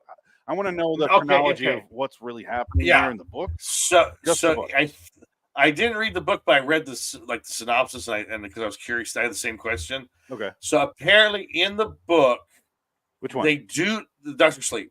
Okay. They do go to the Overlook Hotel. Okay. But it's destroyed. It's demolished, and they go there, and he brings it. He brings it back to life with the Shining, which he does. Yeah, but is it demolished or is it completely exploded like the end of the '97 made for TV version that Stephen King made? It's pretty much whatever the book did. So it's like it's blown out. It's I think there's like there. I don't remember if it said it was completely bulldozered over or if it was, but I think there was like the framework was there because no one ever came back to reopen it. Yeah, because so I think that's it. Okay. So yeah, they basically, because they have The Shining and it's all in their mind, they trap her in the house with their minds. It's all like a mind fuck. So it's all in their minds. They play the end out, I guess. Okay. So, but that's why I like the movie, because he was able to incorporate the movies more than the books, because that made more sense. The books, because we know the movie. I think Stephen King has since learned that his books are good guidelines for good movies, and stay the fuck out of the way. Yes. I think him making that series in '97 with Steven Weber went, oh, people hate this talking, moving hedges and just nonsense. That's like everyone's like, this is so stupid. Like not an axe, but a croquet mallet. Oh yeah. The good old Mangoliers. Like fucking Pac-Man's eating up time. Oh God, so bad. I think he realized during that period, maybe I need to stay the fuck out of the way a little bit and just let people do their thing. Yeah, I would say so. I hope he did. I did watch the Mr. Harrigan's Phone finally. Oh yeah. Wasn't bad. Wasn't good. Yeah. Very, very forgettable. Donald Sutherland plays Mr. Harrigan. Yes. It's mostly watching an 80-year-old man fuddle around with an iPhone while a teenage boy explains to him how apps work. That's really like 40% of the movie, I'd say. Oh my god! and then he What's that about? dies. Yeah, And then Mr. Harrigan tries to save him from wasting his time. I don't even remember what the rest of the plot is. Honestly, it was so boring. isn't it Twilight? It's a ripoff of that Twilight Zone episode with the phone. The one where the grandma dies and tries to kill him, Yeah. or the other one where the grandma's dead and talks to Grandma's dad talks to him on the phone because the Okay, yeah, lines that in the one. graveyard. long distance call versus Yeah. the other one. No, it was just kind of bland and boring, but that's what I expected, so it wasn't that offended. I wasn't pissed off. I was like, eh. And then I watched The Boogeyman, which is also based on a short story by Stephen King. Oh, that's the new one. Yeah, it was new. Where's that playing? What's that on? I think it was on Netflix. No, Hulu. It's on Hulu. Oh shit! Yeah, on Hulu. I'd watch that. Just because, I'm not going to give anything away because I don't remember it right now. How bad but it is. It wasn't bad. Oh, okay, I'll watch that. I know it's on Hulu. It wasn't great. I honestly wouldn't say to watch it, but you're interested, so I'll say yeah, it's worth a watch because I watched it and we both love Stephen King and I'm glad I watched it, but I wasn't like whoa, but there's definitely some cool stuff in it. Right? Yeah. But if someone was like, I'm not into Stephen King that much, should I watch it? I go probably not. No. Well, it's not. It can't be any worse than the Bye Bye Man. The Bye Bye Man is better because it's so stupid. It's just so bad. It's so funny. Bye Bye Man. Hello, Bye Bye Man. I can't remember what the Boogeyman was. I just watched it like a week and a half ago, and I can't remember. Yeah, I didn't even know. Well, I saw The Nun 2. It's on HBO Max. How was that? That was so fucking terrible. That was one? just garbage. Like the first movie's terrible. This one was even worse. It's just like, oh my god! And now you got a new monster. We got a new monster, which probably gonna get his own movie now. The Goat Demon. It's a devil goat, but he's a man, and he's a goat. He's like the goat from The Witch, but he's a man. I'm watching. I just looked up the Boogeyman and remember it now. Okay, it's so bad. The Goat Demon. Sorry, what's going on? Goat Demon, the Nun 2. It's the new. God, it's another Black Peter. Every fucking but it's like a man. He's in the shape of a man. He runs on all fours and he stands up, and it's just like he's a combination of the Insidious demon and the Black Toby, whatever from The Witch. And the Black Peter, the Darth, the Witch, the Darth Maul, the Darth Maul demon. I watched Insidious, and everyone's like, "It's such a good movie, so scary." And I watched it, and then I got to Lipstick Demon playing piano, and I couldn't stop laughing. I genuinely thought it was a comedy at that point. And I go, "What is happening?" I thought it was like From Dusk Till Dawn, where it turned into a comedy, and I'm laughing. That's what I watched. And I'm watching it with my ex, and I'm like, oh, they're serious. Oh my god, this is embarrassing. I was watching the first timers watching a reaction video. Oh, this is and they had the same response. They're like, a lot of movies good horror, and all of a sudden this guy, the demon, shows up and he starts doing that thing, and it's goofy. It took me out of the movie, mate. It was just like it was just so goofy. I'm not even exaggerating when I say scary. I'm not even exaggerating when I say I really thought it was a comedy. Because I was like, oh, this is pretty funny. Now they're going to cut to reality. And oh, no, this is the demon for the movie that you're saying. This is your spooky villain. They're going to keep going with it. And then Insidious 2 came out, and I'm like, that was actually fairly decent. Like, what the fuck was that first one? See, that's why. And then they make like 7 of them now. But speaking of Shane Black, the kid in the new one, he's the kid from the original one. He's in most of them. He plays the young boy, and he's old now. The Shane Black kid that's in Iron Man 3 and then the beginning of Nice Right, Guys. yeah. He's in the new one, the Red Door, and he does a pretty fucking good job. Really? Red Door is not bad. It's not great, but it's a fairly decent movie, and he does a pretty good job in it. I was surprised. Like he actually can act. Directed by Patrick Wilson. Yeah, he directed it. He directed it. Yeah. I will say Patrick Wilson, for a first-time director. I was watching it. I'm like, because I knew I saw his credit, and I'm like, oh, he directed it. Okay, this is interesting. And so I was like ready to super judge, and I'm like, no, that was a pretty good shot, man. A pretty good job. The man knows what he's doing. He's a smart guy. So I'm like, all right, he's gonna be fine. Like, let him direct whatever now. I was impressed because it was an Insidious movie, and I'm like, that was a cool shot. Yeah, like, wait, this is Insidious movie. Like, what am I doing? Because it was all about like paintings. Well, James, he's in art school now, right? And it was fairly well done. Like, I'll say that. It was very Night Gallery. No, I don't like Night Gallery. No, I know. That's what I'm going to say. I'm kind of wonderful. It kind of makes you take cues from Night Gallery. Had like little references. He had a Jack Laird short at the end of the movie. It was a little bit of that. Uh, what's that paint? Pickman's model. It was a little bit of that Right. where he Okay. would draw. Only he would have the nightmare and then draw it. Pickman's model was yeah. he draws it and then you get the nightmare from it. Right. But it did remind me of that a lot too. But honestly, Mm. I'd say watch The Red Door. It's not amazing, but it's one of the better of that stupid franchise. Well, I've seen them all, so yeah, I need to see that one. I've seen them all. Yeah, that one I need to see.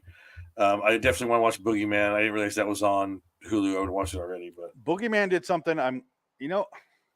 I'm your Boogeyman. I hate the trope where they spend 75 to 80% of the movie the kids trying to convince the parents. This was a big in the 80s and 90s. Oh The yeah, parents were like, shut up, we don't believe you, blah blah blah Right. blah blah.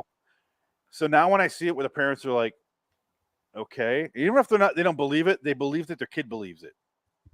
right. He Yeah, does do, and I got worried because he does a couple times where he's like, oh, okay, because the mom died and you have that trauma. He does a couple of ignores it as trauma, but then he really does hunker down and be like, okay, what the hell is going on? And he believes them, he just goes with it. Even if he doesn't believe it, he goes with it because they believe it. And I always like that because I'm so fucking sick of that stupid trope right. Yeah, of being on your own. It's always nice when the adult gets involved, but although then the next scene is always the adult getting thrown across the room and knocked unconscious. right. Yeah, yeah. Because that's why that trope exists, because Yeah. you don't want to just show that. Yeah. So I don't know. It's kind of a, pick your poison at that point. No, yeah, the Nun too. It's just these. You know what I want to see, because that's the Conjuring universe. Yeah. And they're all. I hate them. I fucking hate it when they say based on a true story. It's not a true story. This is not what happened. Stop doing that. It's making dumb kids dumber because they believe this shit. I want to see the true story of the Warners. The actual true how story. The actual truth, how scumbag, how big a Elaine scumbags they and were. Ed Warren for real. Yeah, the real versions where they're just fucking Okies. dirty ass con men. Aren't they from Go- Oklahoma or something? It's like backwoods. Something like that. They're just trash, and but they were smart. They knew what they were doing. Because what's the harm? You're making up shit. It's a goof. Kids love horror movies, the horror genre. Why not just make some money for yourself? They were the ones that told Amityville Horror to write the book. Oh, they're from Connecticut. Okay. Yeah, they're the ones that told them, "Hey, you want to cash in on this? Write a book. Say it was a true story. You guys got possessed. Make it all up. Sell it as a true story. You're gonna make $1 million." And they did. It's all live. I Never have happened. zero problem with them doing that. No, I think Because it's funny. all they're doing is calling out America's ignorance. Sure. And willingness to believe in whatever the fuck they think they believe in. Because Right. hate to say it, but newsflash, no such thing as ghosts, no such thing as demons. We all fucking know that deep down. But I don't know about demons, but ghosts, yeah. no. So Is that line in when they say there's no such thing as ghosts, but only demons. That's got to come from somewhere. That's scary shit. yeah, if no, there's not. I don't know. I've experienced some shit where you're like, I don't know. My fucking parents, when they pulled out the Ouija board for my birth, that was Oh my some God. fucking horseshit. I got There's a some fucking connection board to the- game made in the 70s. No, but what scares me, I don't know if I'm like they took me out of a portal. I don't know. I came out of fucking hell itself. The You'd be more exciting if you came out of hell itself. the board game told them the contractions, like the number of contractions, like it was dead on, and it said what time I was going to be born. It was dead on. Okay, Dick, That's that's scary. not real, right?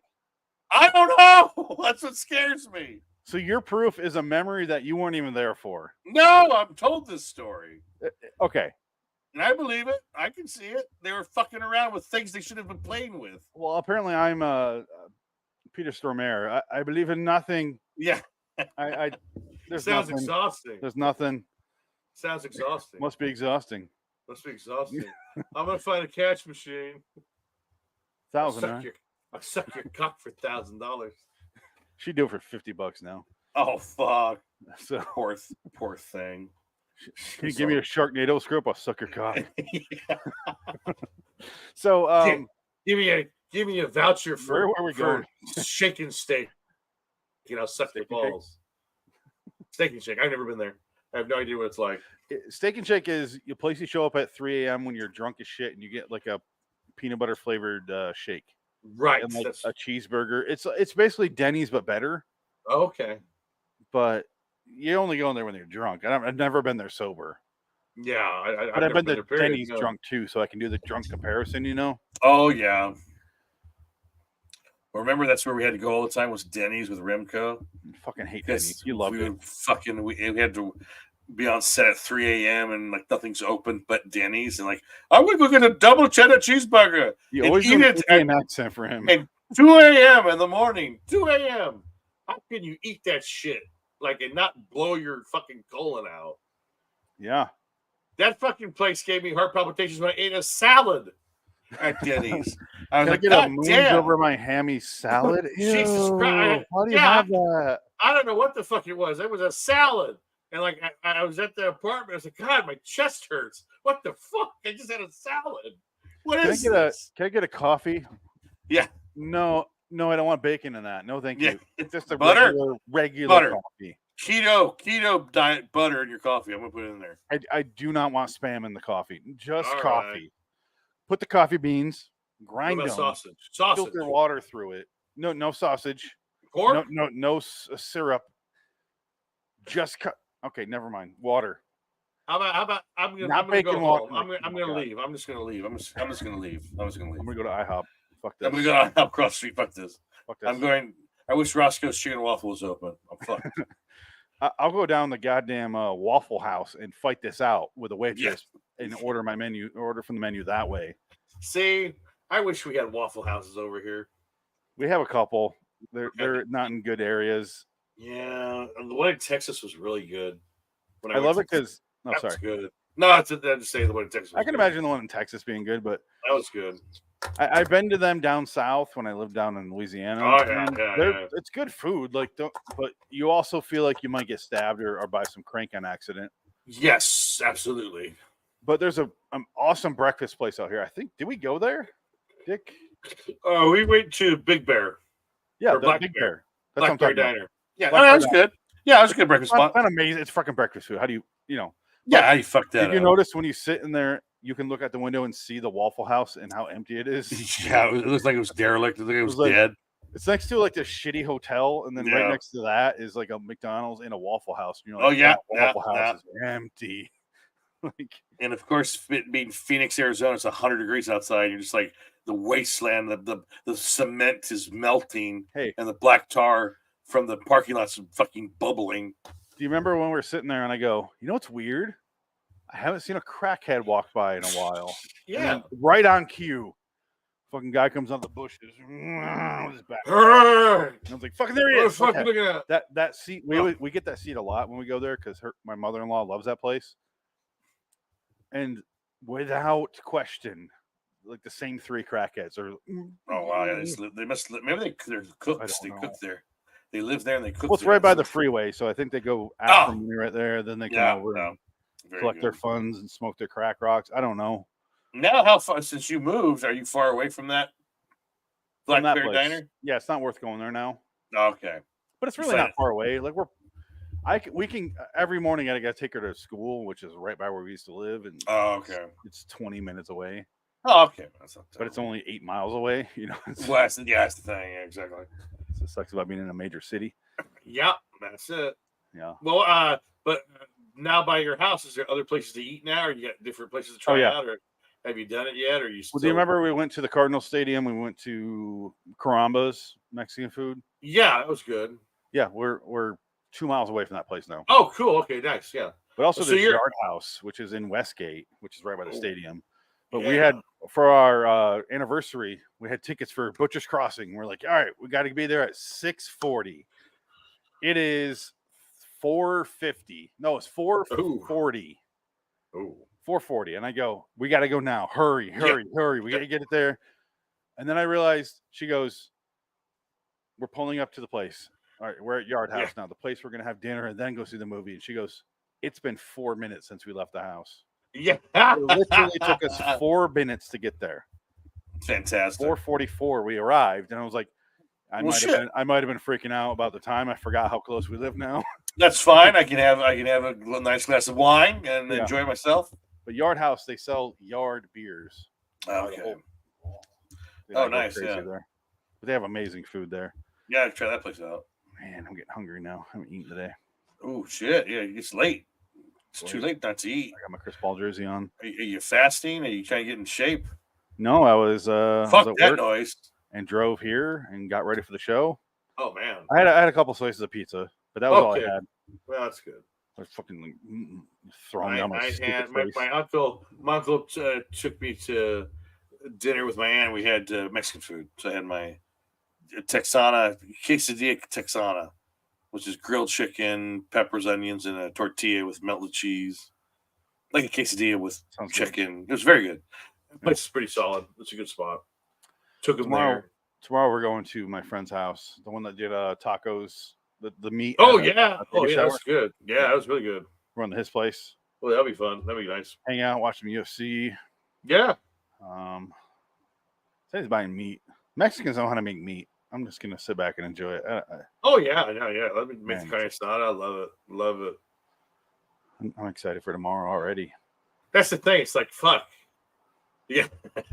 I'm thinking of that grilled chicken, cilantro, onions, and tortillas with some beans. Well, do you know the difference between Mexican cooking and Irish cooking? Because name one famous Irish chef or one famous Irish dish. No, they're all dead because potato famine. They starved to death. They Because didn't that's all make they it. fucking had, and they couldn't even get that. How do you Yeah. fuck up not getting potatoes, entire nation of Ireland? Well, it was cold. They fucked grow that. everywhere, though. It's just well, they're can't too busy help it. making whiskey out of it or vodka. You or leave whatever. your potato in the cupboard, it'll start to grow another potato out of it. This is true. It happens on accident. Well, to quote the Departed, the Irish are dirty, dirty people. I don't know what to tell you. Start selling potatoes or something. I don't know. You know what to say about Puerto Ricans? If they're so fucking smart, they wouldn't be Puerto Rican. Shut the fuck up, would you? I love it. Sorry, you So used to be a stupid. cop. I know.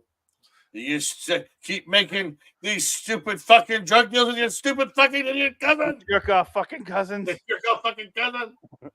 Yes, I'm sorry. Okay, all right. I'm sorry. Nobody bashes his Yeah. his arm with his own shoe and it's like Oh God. gets his suit ready. Like, all right, shouldn't have done that. But I had to. He gives him a little bit of money out of his clip, and he just gives him Yeah. the whole clip. I'm sorry. And hey, I know people kind of dismiss The Departed now because Really? at the time people loved it because it was entertaining, but now since people are starting to say, "Nah, it's not that good. It's not that good of a movie." Really? It's like it's a fucking yeah. I've seen it. People are starting to turn their back Oh, on The God. Departed. Yeah. Like, I get that with They like think a it's- movie I hated right away, but everyone loved was American Beauty. Oh well, now I Everyone would hate that fucking movie. and I go, fuck Yeah. this movie. When it No, came you're out, I was right. like, I hate this movie. Yeah, agreed. And now I'm finally seeing people like that movie sucks, and I'm like, Oh, thank yeah. you. No, Where were yeah. you guys back Yeah. then? Yeah, it's caught up to us now. It sucks. It's a shitty Yeah. fucking movie. I hate that everyone pukes, sir. Well, all right, son. It's definitely a good performance movie, but Right, other than yeah. that, fuck that movie. It's No. just stupid. Plastic bag in the wind. So beautiful. I'm Wes Bentley. I want to look at your giant Reese's peanut butter Show cup me your nipples in the window. actual 16-year-old tits through the window. Because your mom signed off on it because she doesn't give a shit about you. I should give about your fucking psyche. I had a crush on her when I was a kid Yeah. because of Monkey Trouble. Yeah, exactly. I'm watching that and I'm like, oh, you're 16 and I'm what 13? No, how old was I when that came out? 15. And I'm like, ugh, no, you're older than me, Yeah. but I still didn't want to see because you're underage. It's so weird. Like, how is that Tell me legal? more. I thought I didn't like her nipples. I thought she was gross. I didn't care. No. I was so I'm fucking bored. I didn't give a judgmental. shit about. I'm so judgmental. I'm a judgmental human being when it comes to nipples. I'm sorry. But like, why do you I'm want to watch? very- Why do you want to watch the movie where the pedophile guy, can't fuck it, so he jerks off and then gets killed by the homophobic neighbor?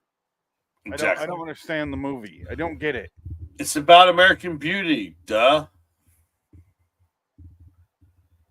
It should be the scene where the friends, the scene where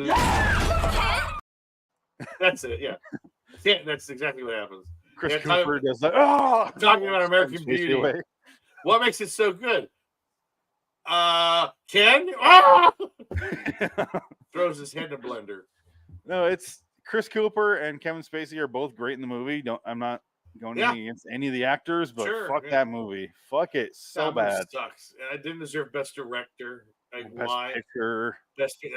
Terrible. Ugh. Green Mile came out that year. The Green fucking Mile was Green amazing. Mile should have won the fucking Best Director, Best Oscar. It's stupid.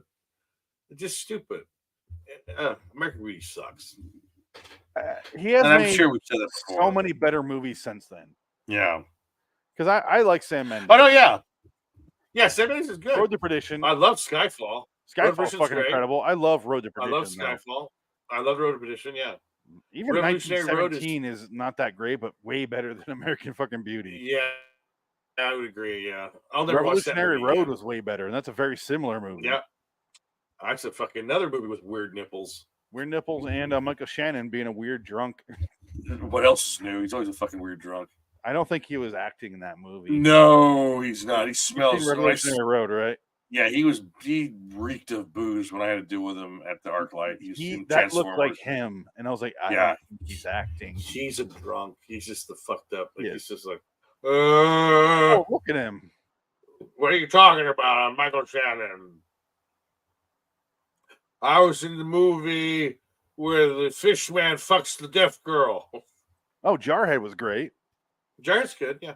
Jarrett's pretty solid. I haven't seen Away We Go because Yeah, I don't it's care. Away We Go. Yeah, I don't care about John King- Krasinski. King Lear didn't see. King Lear. He did King Lear?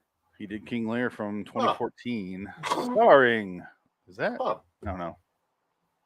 It's a National Theater Live, so it's just a live show. Oh, so it's a theater. Okay, it's a theater Yeah. production. Gotcha. Spectre, I saw in the theater. Hated Spectre. My girlfriend at the time fell asleep, I hate that movie. so I left after an hour and went home. Left her there in the theater asleep. No, I was like, you know what? You're falling asleep and you're not watching any of this. So Fuck let's just this go. movie. And I watched it at home. The rest of it later, like way later, like Yeah. a year later. Oh, And I was like, you know what? You were right. This movie's not that great. yeah, so I hated boring. that movie. It sucked. It's such a waste of talent because I was so excited because of him. You know, Christoph Waltz. Yeah. And then it was just like, oh my god, who cares? Ugh. Cool Ugh. that you've seen in Mexico City though.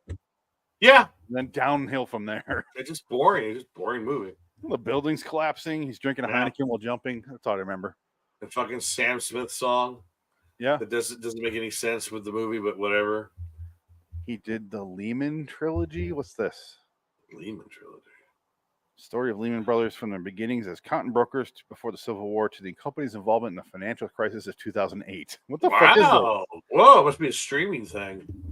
It's got Simon Russell Beale, Adam Godley from Breaking Bad. He plays Elliot. That was his character's name. Can't believe I remember that. Hmm. And Ben Miles as the three brothers. Yeah, National Theater. that's a Okay, there we streaming. go. Oh, well, yeah. Goddamn there you go. Brits. Are they like required to do this? Yes. I would like to make a movie this year. No, you do theatrical production. He's one of Oh. those directors that you see their face and you're like, how are you married to one of the biggest stars at the time? He's not a bad looking not. guy. But look at her. But yeah. Well, Kate Winslet, yeah, come on. Yeah. Kate Winslet, unbelievable. Yeah. Even now, she's getting Oh, older. fuck it, I don't Still care. looks good. Yeah. She seems cool as hell too. Like she has a good sense of humor. She's got about her herself. daughter. We Her won't- daughter's getting to be 18 now. Her daughter's getting of Right. age. I don't know what she looks like. Though. I don't think she's as big as her mom. Oh, you just reminded me that I seen the Charlie Sheen, whatever his ex-wife was, and their daughter. Oh, What was Denise her name? Richards? Denise Richards and their daughter and their OnlyFans and how pissed Charlie Sheen is over it. And I'm like, Charlie Sheen, you motherfucker got AIDS. Do you really need to be judging Yes. people right Yeah. now Yeah. Exactly. for lifestyle Exactly. choices? Wow, that's hilarious. But I guess Denise How Richards dare and her you. daughter are doing OnlyFans. I don't know how risque it gets, Well, how does that work? or if it's only. I know. like- I mean, I know how it works, but how does that work? Just like we've all it's- seen Christmas seen- Jones naked. Do we I've need to s- see an OnlyFans now? Well, yeah, I don't Their understand. daughter's not are that they- attractive. Are they honestly. doing like mom daughter stuff, like the dirty, I don't think dirty it's- stuff? I don't think it's like looking out, That's what looking creeps out me out. anything. As far and this is a complete guess, but I did look it up. I'm like, hey, OnlyFans, these two, like, what is their content? I'm just curious. Hmm. And I'm like, hey, what pictures do they have online that I can? And I stopped looking. They already came on my chest at that point. Oh, But the daughter's like super, super skinny, which is immediately like, no, thank you for yeah, me. no, thank you. No, I hate skinny girls or girls. And no, I think you and I have similar tastes. Where Yeah, I like it. the meat Yeah, and a little darker. yeah, I like that. Not that we're ordering from KFC right now, but that's just Right. If I'm being honest, that's sexually, that's what we're kind of into. Even though I've only been with mostly whiteys, Oh, really? I haven't really had a darker complexion. Which I was like, damn it, I want that. Where's mine? I gotta find No, but one. if I'm saying if I'm ordering an OnlyFans, I'm not going for the 86-pound white girl. No, yeah, I'm like, no, thank you. Like, that's not what I'm no, into. yeah, that's gross. Like, no, thank you. Well, that's what pisses me off about like Aaron Taylor Joy or whatever. She used to have giant boobs. Like she was a built girl, and now she's got nothing. Like she's so skinny, it looks like she's like she falls down, she's gonna break her fucking knees. Like she looks so weak. It's gross. Either way, I'm not attracted to her. Really? No, in any she's way. got that weird face. She got a weird face. I mean, I'm not even like judging her. I'm just not attracted to her. No, I'm gonna judge all these women because I'm so beautiful. I can do that. I'm Yes. a model. We're two sexy fucking men, but Well, when we're men, we're men. That's all that matters. We're men. We can do these things because we're men. Patriarchy. Woo! no, but Woo! we still hate to have an opinion at least. Like, No, yeah. but I'm just saying, yeah, I'm not saying. I'm not. I think she's a great actress. I don't like watching her movies, but I'm not like. Yeah, I like her a lot. She's She's great. like, first of all, she's like half our fucking age, maybe less, and I'm No, not she really is, thinking yeah. about her that way. A lot about their age, though. I say that as an excuse, not that there are some actresses. We talked about the Addams Family girl that we definitely are thinking of. Jenny that way. Ortega, yeah, she's Jenny hot, Ortega. yeah. So yeah, She's I hot. guess it's not really an excuse, but Yeah. But I mean, I wonder if that's what she's supposed to be a super uber bitch, though.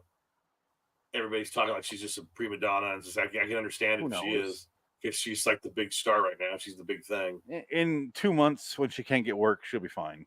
Like After that- Beetlejuice you know what I mean? 2 comes out and bombs. after it never comes out and never what? Exactly. Sorry, I It's will so sad. forever be in. So for some reason, I'm on Sam Mendes as the IMDb, just his page, and it's showing Yes. like a bunch of like the Cornello trilogy clips. Hmm. I don't, and so it's distracting as hell for me because I just want to watch them. So I'm gonna turn Right. that off. Did you watch Last Night in Soho or No. Edgar Wright? It's good. Is it worth watching? Oh yes, very. Oh no, absolutely. No, Let me add that to definitely, my list. definitely watch that one. Because you know what? That movie's Here's awesome. the problem. I like that one. I love Edgar Wright, obviously. Yeah, Love those 3 movies. However, I think it's better than kept Baby hearing Driver. for so fucking long. Watch Baby Driver. You're Yeah, gonna that's- love it. yeah. You're gonna love it. Yeah, You're gonna love it. I didn't It's like it. amazing. I watch it and I go, it's okay. It was okay. It's okay. It was. I liked fine. it. Don't get me wrong. Yeah. Like 6.5, 7 to me. Yeah, I didn't. I loved everyone in it, and I appreciate the style of it. But I was like, I don't give a shit about this story, man. yeah. I've I seen this agree. 1,000 times. Yeah, So when I saw Red Letter Media recommended, or at least Jay did, recommended Last Night in Soho, I was like, okay. I'm so nervous to watch Edgar Wright because I kind of like just saving him for these handful of movies that I love so fucking much that I kind of like. It's like a band that you love like 3 albums of, and you're like, right. anything beyond that, I'm just worried that I'm gonna hate it. And Did you not like Scott Pilgrim? I love Scott Pilgrim. Okay, well there you go. That's fun. Okay, you're right. That's 4. Yeah, good. Yeah, that's true. No, But, Soho's good. I think Soho is definitely better than Baby Driver. but Scott Pilgrim is within that trilogy. It was made before the third one. Right, yeah. So even though he didn't make Paul, but Paul fucking not that good.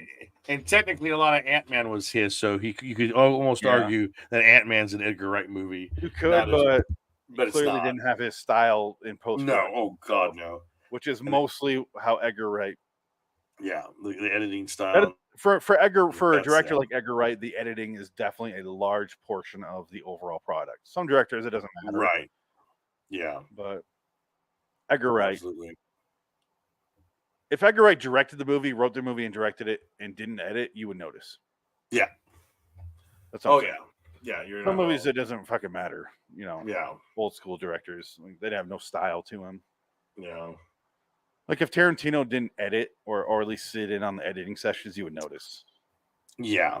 He is It very wouldn't be specific. timed perfectly Yeah. to the music that he wants, and Right. yeah, you got to have that, in on set there. Well, I feel like that's all in the script anyway. His scripts are pretty much the movie, and it's all. I mean, there. I believe Tarantino will even Yeah. include Well, the yeah. music. Here's the music I want to play during this scene. Exactly. Well, yeah, exactly. Yeah, that's what it is. But I've seen. Yeah. that definitely helps with the editor, and he'll sit there too. And then anyway, where the fuck were we? Oh, Edgar Wright. Did I say Neon Demon? No, not Neon Demon. Last Night in Soho. That's nice. Yeah. I want to add that to my list. I am just reluctant for the reasons I just went over. It's on HBO Max. I know, It's on there. I on my think, yeah. list, and I'm like, It's good. I want to watch that, but I'm also really nervous because of how much I didn't really care for Baby Driver compared to how much Right. I was told I would love it. Yeah. No. I was really excited about Baby Driver, and I didn't care for it when I saw it. 'Cause I was like, it was really hyped. I was like, didn't work for me. So it's Thomasin McKenzie and Anna Taylor-Joy. Okay. And Matt Smith, Doctor Who. Okay. Yes. Yeah. 7.0, 165,000. Yep. What's it about? So, aspiring fashion designer Eloise is mysteriously able to enter 1960s where she constantly wannabe singer Sandy. But the glamour is not as it seems, as the dreams of the past crack and splinter. Okay, I'll watch it. It's the less you know, Yeah. the better. No, that's what I'm realizing as I stop. That's why I Yes, stopped yeah, reading the yeah. sentence. Or Yeah, because I remember I kind I of had just no read it off idea. there. Yeah, you watch the movie, you're like, where's this going? Okay, I'm It's going like, to add it to okay. my list right now. No more needs to be said. Yeah, it's good. It's worth watching. Cool. And there's I'll- just a fantastic dance sequence that's really well done. That's incorporating the two characters that are the two characters that are inhabiting the same body in a different time periods. Shut the Interesting. fuck up. We said no more. I will show you more. The menu is next to that. The Barbarian is next to that. I have a question, Dick. Since we're just doing random Hollywood for the third time, is the Barbarian or just Barbarian? Is that a movie you're going to remember in a decade? I think so. I will. Yeah, I definitely think so. Yeah. Why haven't we seen or heard more about this movie? Because we both fucking loved it, from what I remember. I think they're I thought it was developing incredible. I think they're developing a video game based on it. Really? I think I saw that somewhere. They're developing a video game based on the Barbarian, which actually makes sense. You get lost in the tunnels, and she's that big-titted creature's after you, and the psycho guy in the room going to kill himself. Because like every review I've seen is like, oh, so close to perfect, and it's like that was the point, kind of. Yeah, We're not doing a horror movie. We're doing a subversion of expectations. yeah. It's like everything you both- thought. Yeah, And both movies work on their own. yeah. To be able to tie those together for first time fucking director and writer Zach Krenger, the guy from Whitest Kids You Know. Yeah, well, that's what surprised me is the Whitest Kids You Know guy. I know him from that, and I know him from Wrecked, the TV show on TBS, which was fantastic for how cheap and simple that show was. It was like a Right. Lost spoof, kind of. But that was a fun show, so I knew him from that mostly because I never really watched The Whitest Kids You Know, but I was aware of it. Right, yeah, I did too. I didn't watch it. So when I saw his name, and I was like, "Oh, that fucking guy did it." Yeah. And so that caught me so. I didn't know that till after I watched it. Right. And I was like, really? And it made me love it even more. So I'm like, no fucking way that guy did that. Yeah. So I was amazed how well it got me involved with this story that's going nowhere, but also I can't stop watching. And then it just Exactly. pivots, and you're like, oh, good God, what is happening now? And Justin Long's And it hilarious. turns into a third movie. Yeah. And he was like, what the fuck? Because really, once Justin Long opens that last door, Yeah. there's another movie in there. Yeah. It's just ridiculous. This you told me about it, the scene where he's measuring the room in the basement. Yeah. More Still one of my favorite cutaways ever. Part of the reason the joke Where he's works so well reading. is because of how loud a tape measure can be when you're in a little tiny Yeah. room. It cuts to that. And then and then the best part is when he cuts to him on the internet. Can I add square footage to basements? Oh hell yeah! Can I count basement Yeah, or square foot. Yeah. square footage? Oh hell yeah! Oh god, it's so funny. Does it count as livable space? I think is what he wrote. Something like that. Yeah. Oh yeah, Yeah. and it's clearly a rape dungeon. Oh, There's a dirty ass mattress in there with like And a water camera- pans and like and a urine video jars. camera. A video camera Video inside. camera. He doesn't Oh. even look at that. It's such a So good joke, funny. and Yeah. I think for a lot of people that would be hard to explain why it's so funny. But I was like, Oh yeah. you watch him and it's Yeah, that's the thing. I and think it you're cuts right. on the tape Yeah. measure. So well done. Oh So my God. funny. It's a movie. The reason I bring it up because I just saw it because it was compared to Last Night in Soho, and Barbarian is a movie I will honestly never forget. Yeah. It's a unique experience. I believe that I put this as my favorite movie of the year on the website. Mm. I don't remember if I did, but I definitely should. 2022. Did this win the movie award? 2022 was also the year of Pig. Yeah, it did. It's right here. There you go. Here's the website. Enjoy. 2021 was Pig, Invisible Man, and then Pig, and then Barbarian. Wow. The Gentleman 2019, Hereditary you go. 2018, Logan, Swiss Army Man, Mad Max, It Follows, Wolf of Wall Street, Dark Knight Rises, Cabin in the Woods, Shutter Wow. Island, Moon, Dark Knight, Hot Fuzz, Prestige, Batman Begins, Machinist, Mystic River, Adaptation, Donnie Darko, Memento. That's the last 23 years. Wow. It's a long way to go. It's just my favorite movie of that year. I don't give a shit about the Oscars. It's my favorite movie of that year. No, well, yeah. Fucking Oscars. No, thank you. But Barbarian's gonna get. Yeah. Can you imagine if Barbarian won Best Picture? Oh, fuck. That'd be amazing. Then it would be like finally people could watch the Oscars because people could vote and be like, hey, we want to reward the best movie, not whatever fucking bullshit politics you're trying to sell me. It's like the Disney movies and the Marvel comics that you're talking about. How they're not even done. movies anymore. They're just No. things to. I sit on the fence with all this shit. I'm not judging either way. I don't care. But you can't deny the fact that not even every third, I say every other Disney movie has to have the minority and has to have the Right. they are the most niche of that minority, and it's like, just stop, just write the fucking movie, don't worry about that. And like, Yeah, I why don't does it gotta care. be a focus, Well, that's the thing. focal Yeah. point? Just it's all about it's about equality and everybody needs to be participating. No, they don't. It's fine. It's like the Nun too. The second banana in the movie is an African American woman, but it takes place in Eastern Europe. It's like there's no black people in Eastern Europe. Like, I'm sorry, She's there one just of three. isn't. She's like, But, like- yeah, she's the one person. See, and you're kind of, this is the one time I'm going to be more cynical than you.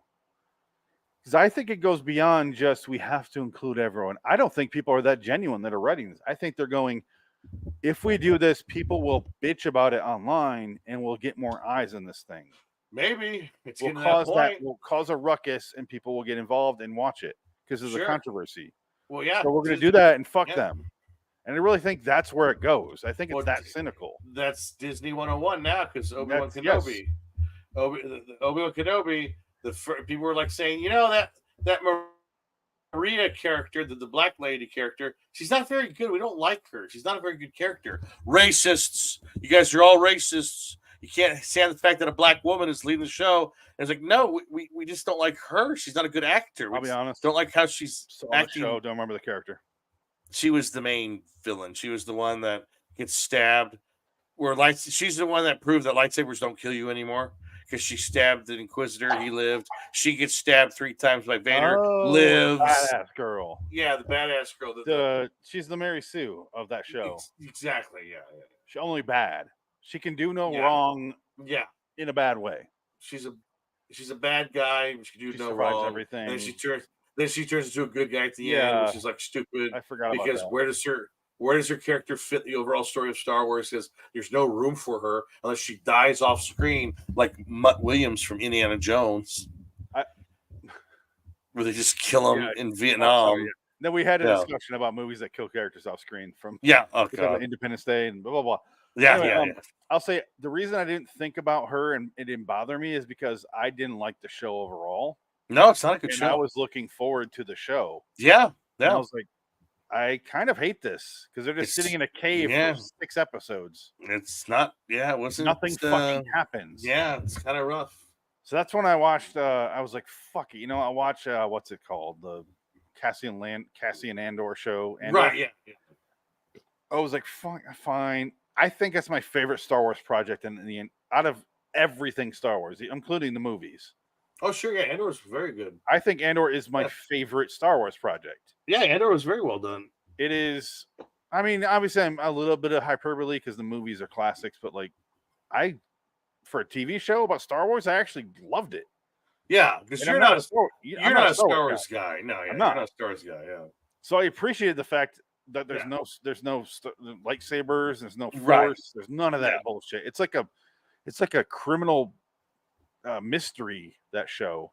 Well, yeah, it's a World War II drama. It is. Where they're It was like an resistance espionage society, yeah. storyline, and it reminded me of like kind of like an old Orson Welles. Yeah, no, it's very well done. Yeah, it's Did a you show. see the whole thing? I watched the whole thing. Yeah. Okay, I know. I think last time we talked about it, you hadn't seen it yet, right? Yeah, I caught up. Yeah, I watched it. I kind of binged it all. Are you watched it on? all one- Are you on the same side I am, or are you just kind of forgettable? What? Like, it's For one of the Andor, best. what do you think Oh about no, it? I really liked it a lot. I thought it was very well done.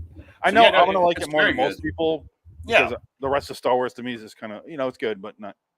I get nothing out of it. But Oh no, yeah, it's very well. fucking The love Stellan Andor. Skarsgård. No, yeah, the Stellan Skarsgård both speaks his one of roles. the best things in Star Wars. It was awesome. It was so good. me and my He was- wife have a yeah. running joke where we're like, it's not a series till Stellan Skarsgård shows up Exactly. because we're noticing he's got to be in everything. He's got to I'll have do it. his weird little Swedish hands or whatever he is. Not Swedish, but I need to be Norwegian this thing. hands. Where's my agent? Yeah, I'm My in Thor agent- now. Get I'm eyes on the naked. phone. I need to do this.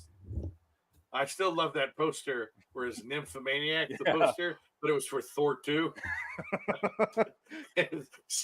Stegman, and he's naked on the poster. Thor 2. Fucking genius. He is just as naked in Thor 2, though. That's true. He gets naked in Don't Thor show his 2. dick. And Thor 3, I think, got naked too. Where he threw I it. don't think he's in Thor 3. I can't remember. You know what? Once I he might goes be- to once he yeah. leaves Earth, there's no back in Earth in that I don't movie. But remember. he's Again, definitely too naked. those movies are so interchangeable. I couldn't even tell you Yeah. which one's which. No, three's the fucking Taika Waititi. Yeah. Oh, I saw the trailer for his new movie. Oh, the soccer movie. Yeah, looks cute. when we were watching Butcher's Crossing, that his movie had a giant cardboard cutout thing. In the Yeah. lobby. Yeah. I'm like, what the fuck? And I saw Taika Waititi. I go, oh, his last remnants of being famous and hired as a director. Got it. Okay. Yes. Yes. Because after this, it's fucking over, Taiki. I'm sorry to say it. I like your movie and I like you. Mostly because you've been inside Tessa Thompson and I'm jealous. Yeah. But it's over after this, man. This movie's gonna tank, and that's it. It's Well, probably it's a little movie. He doesn't care. it. He's already, It is. But also, Yeah. you're starting to see that Oscar buzz he's trying to attach to the movie. It's fucking November Well, coming up here in a week. he already has an Oscar. Yes, he has an Oscar for writing, though. Now he Yeah. wants his directing Oscar, so he's getting that. Wow, let's see when we get that. It's a soccer, and it's like, I don't know. Again, I'm having that cynical mind right now where it's Yeah. coming up on award season. Oh, Suddenly yeah. he has a soccer movie coming out, and it's got that heartfelt, based on a true story thing. Uh, Soccer is kind of big right now because of what America did in the World Cup. They failed though. I don't know. I'm just getting that. This is his serious movie between all his stupid Chris Hemsworth without a shirt movies. yes. Thor, how you doing, Thor? How are you? I'm just talking with jealous. Sadie. I'm gonna put my finger in Tessa Thompson now, right? I'm just jealous of that. She's in my with top 10. You know, and that. a threesome. Like a threesome Yeah. with her and Yeah, what's your name? and his wife. Yeah, the famous singer or something. I'm not even mad. I'm not even judging. I'm Oh, just good for jealous. him. No, it's wonderful. I'll admit to being fully jealous here. It's just, I'm talking with TT. I've been inside Tessa Thompson. Oi. I'm not hiding my feelings here. I'm pretty honest about this. It's kind of bummed. That's wonderful. Thank you. Thanks, mate. You see my movie about the soccer No. players? I didn't even see your Hitler It's movie. No, I'm not going to see this. It is a good movie. It is it? Okay. Jojo Rabbit's actually very I good. don't know. It's one of Jojo Rabbit was pretty. Jojo Rabbit's a pretty solid movie. It was really good. But it's got all your guys in it. You should love it. Yes, it's one of those movies where I'm like, that looks like it's right up my alley, but I haven't seen a trailer for it, honestly, so I don't know what to expect or what it is. Sam Rockwell's fantastic. He plays a What gay the holy Nazi. shit is this Talk to Me movie? Oh, I want to see that. It's supposed to be a great horror movie. Okay, I'm gonna play the trailer for us right now. Yeah, not to be confused with Talk to Me with Don Cheadle. Yes. The other movie about a black guy in a radio show, which is a different movie. No, it's I keep seeing this movie and I'm like, that looks pretty good. At least as far as I could tell based on a poster in the cast in the plot. It's But supposed now to be I real turned good. on- Yeah, no, it's supposed to be. I turned on IMDb and it starts playing the trailer and it's got like a board game with a hand. I'm like, what the fuck is happening? Yeah. All right, here we go. That's it. This is the first time I've seen this. So what the fuck is this? I want to see this. Oh, wow. Okay. Yeah.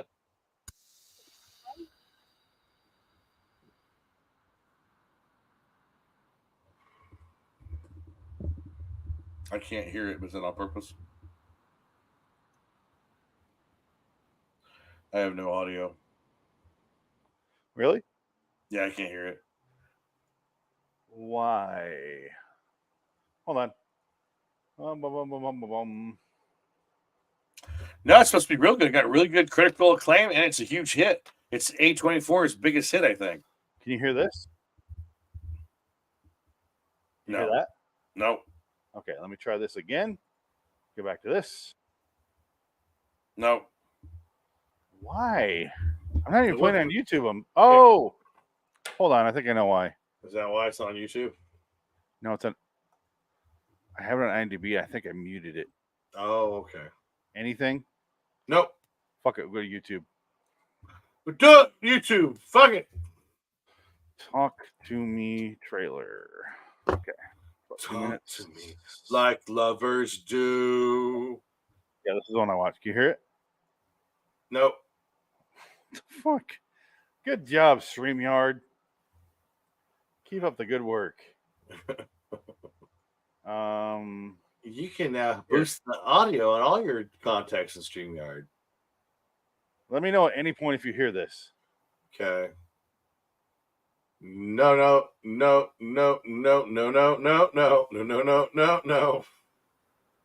Nobody can do the shimmy like I do. No. Oh. No. Did it work for a second? I heard something, but then Okay, nothing happened. Try this.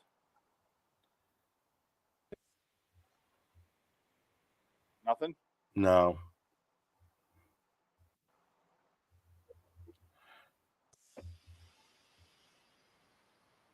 Nope. Dude, there's nothing I can do. That's all right. I've seen the trailer, but you haven't. You can I watch have it. not, so I'm going to watch it. You watch it. and you- Podcast will hear it, yeah, that's fine. even if you don't. That's fine.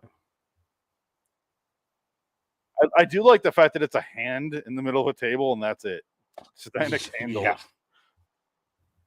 She, It's like a monkey's paw. yeah, she looks like she was out of the movie Smile right there. Do you see that? Hold on, let's Yeah, rewind. yeah. It's This very, right here, very reminiscent. Yeah, right here. yeah, yeah. You remember when the movie Smile hired people to stand behind home plate at the Yeah. playoffs That's the last year? World Series. Yeah, it was pretty ingenious. That's why the movie made so much That money. is, yeah. It wasn't a bad movie. It was a good movie. Like, fine Yeah, movie. it's not a terrible movie. Fine. It's just it just rips off better horror movies that I've seen that What? kind of made me upset.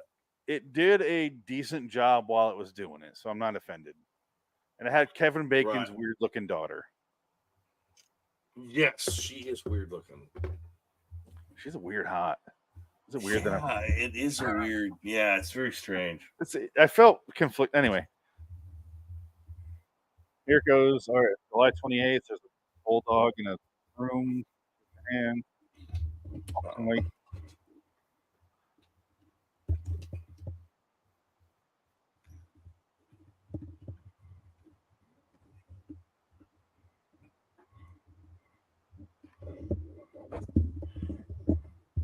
see, now I want to watch this. Oh, looks good. I want to see it. See, we should do a segment after our main movie review of the movie we want to watch but don't really want to review. Talk to me Yes. would be a good example of that. I don't want to Right. review this movie, but I want to watch it. Yeah. Okay. Why is this all screwed up? Okay. There's a lot of. Everyone looks like they're 45 years old. I mean, he looks like Well- he's 17. Cocaine's a hell of a drug. Huh? Cocaine's a hell of a drug.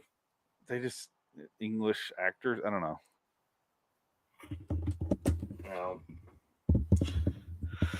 Now I'm having problems with my headphones again, so we might have to wrap up this episode quicker than All right, normal. we're almost done here in a second. Yeah, you do your thing. Playing the trailer. Check the headphones while we're doing this. Can't hear anyway. I just it's like I'm in a waterfall. That's what it sounds like. It's the chords. I don't know why. There's a kangaroo? What the shit is happening? A didgeridoo. Kangaroo. Are you supposed to wonder if the dog's gonna die? Okay. I want to make a bold prediction here, Dick. What is that? The bulldog dies because you don't think he's going to, because they keep showing it, and it's like, oh, well, they're not really going to kill the dog. No, they're really going to kill the dog. That's my prediction. All right. Because subversion of expectations is better than whatever. Blah blah blah. That's my prediction. Oh, are we done? I think so. If you want to head out, man, not a problem. Let me know. We can call it a night. Yeah. Fuck you, everybody. Good night. Kind of Fuck thing. you, yeah. Next week we're doing When a Stranger Calls Back from 1993. The movie I don't know if it's the right movie that I watched as a kid. We'll find watch out. it Stars anyway. Carol We'll find Kane. out together. Carol Kane's in it, so either way we get treated with Carol Kane. It's free on YouTube. Check it out with us. Do you want to do a? Well, here's a question. Do you want to watch it ahead of time like we normally do, or do you want to watch it together? Let's just watch it ahead of time. Okay. Together, Yeah, too much scheduling because you got stuff to do, and I don't know when I can sit down and Sympathy spend- for the Devil as well yeah. versus The Flash for Nick Cage cast. Well, I feel like I don't need to watch the movie because I saw everything I needed to see for it. Okay, so you do whatever you got to do with Nick Cage. I don't care. That's fine. I'm never going to hold it against you if you don't watch a Nick Cage movie. Exactly. Like I get the gist of it, especially if it's one that if that was in theaters, it's something else. This didn't even go to theaters, so No, Butcher's Crossing went to theaters. You're still not going to watch it. I might watch that one. I You should might watch Butcher's Crossing. It's actually worth watching. Yeah, I might. I might do that one. I don't know. You can rent it at home. Yeah, whatever. I'll look at it. I do have a copy of it already, actually, Oh, so I can stream it to you if you get an hour and a half. To sit. yeah, maybe. Check that out, maybe. Anyway, let's get out of here, Dick. Oh no, what did I do? Went to the top of the page. Talkie, what TD's coming after you, mate? Until next time. In the meantime, I'm Phoenix West. Tick, tick, hey. Along, citizens. Oi. Outro. Fuck you, everybody. Good night.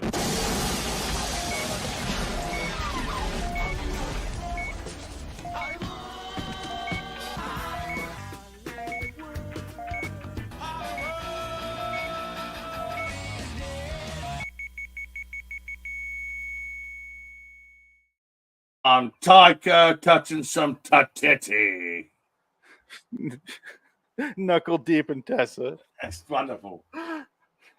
Fantastic. And then Tamara Morrison shows up. I'm Boba Fett. I'll never get over it. I'm gonna kick you from behind, Tessa Thompson. Oh, don't say that. That makes me even madder because I'm better looking than he is. I'm Boba That Fett. makes me mad. Like, Takey, I'm I the- get it. He's a good looking dude and he's I'm the funny. Boba So- Fett, bitch. and successful, which is like he's like 10 levels above me, but fucking he's like 70 years old. He's in his 60s, maybe. Okay, he's in his 60s. Thank you. That's a huge difference. He's severely overweight and Oh, he's barely not. move. He's in good shape for a guy in his 60s. He's not fat. No, he's not. He's in good shape. You gotta look at better pictures of him. They were unkind to him. I saw the show he's in. I know they're unkind to him. They were That's unkind stupid. for 8 hours of They give filming. Boba Fett. He wears. They gave Boba Fett sweatpants for. He's God's Bubble sakes. Fett. Why did they do that? Bubba Fett. He's What's Bubble the Fett. song? Oh, mate, what's the show? I can't fit in the. No, he's in good shape for 60, Yes, that's what I'm saying. Good for him. but does not equal good shape. I'm in great shape for being a 65-year-old Boba Fett. It's the Louis C.K. thing of, you know, Yeah. nobody feels good for helping a 40-year-old. I helped some 40-year-old across the street today. I feel really good about Yeah. myself. Nobody gives a fuck. Like, he's 60. He's supposed to be fat and just old. That's Like fine. Jack- You're 60. Like Jack Nicholson. You're not He's supposed to just- be he balls lets deep go. in one of my crushes. That's not no. I'm in cyber. No. I'm going to put in carbonite and Oh God. she's mine. You'll never guess what's a lightsaber, mate. Oh, damn it, man. I got it. Okay. My lightsaber's purple, just like You never get it. She Sam saw the Jackson. light. I get it, man. I get it. you know she's deaf in them Creed movies. I fucked her so good she could hear, mate. No. I was hanging it with Taiki. You'll never guess Right. we made the Australian Eiffel Tower. Oh, come on. I get it, man. Stop. But it wasn't a mouth. Guess which end I was in, mate. Yeah. I don't wanna. Why are you No. doing this? I gave her a 72. A 69 with 3 fingers. Ah! Where would the Eiffel Tower if they begin building it wrong because they're both on the same end? You can figure that out.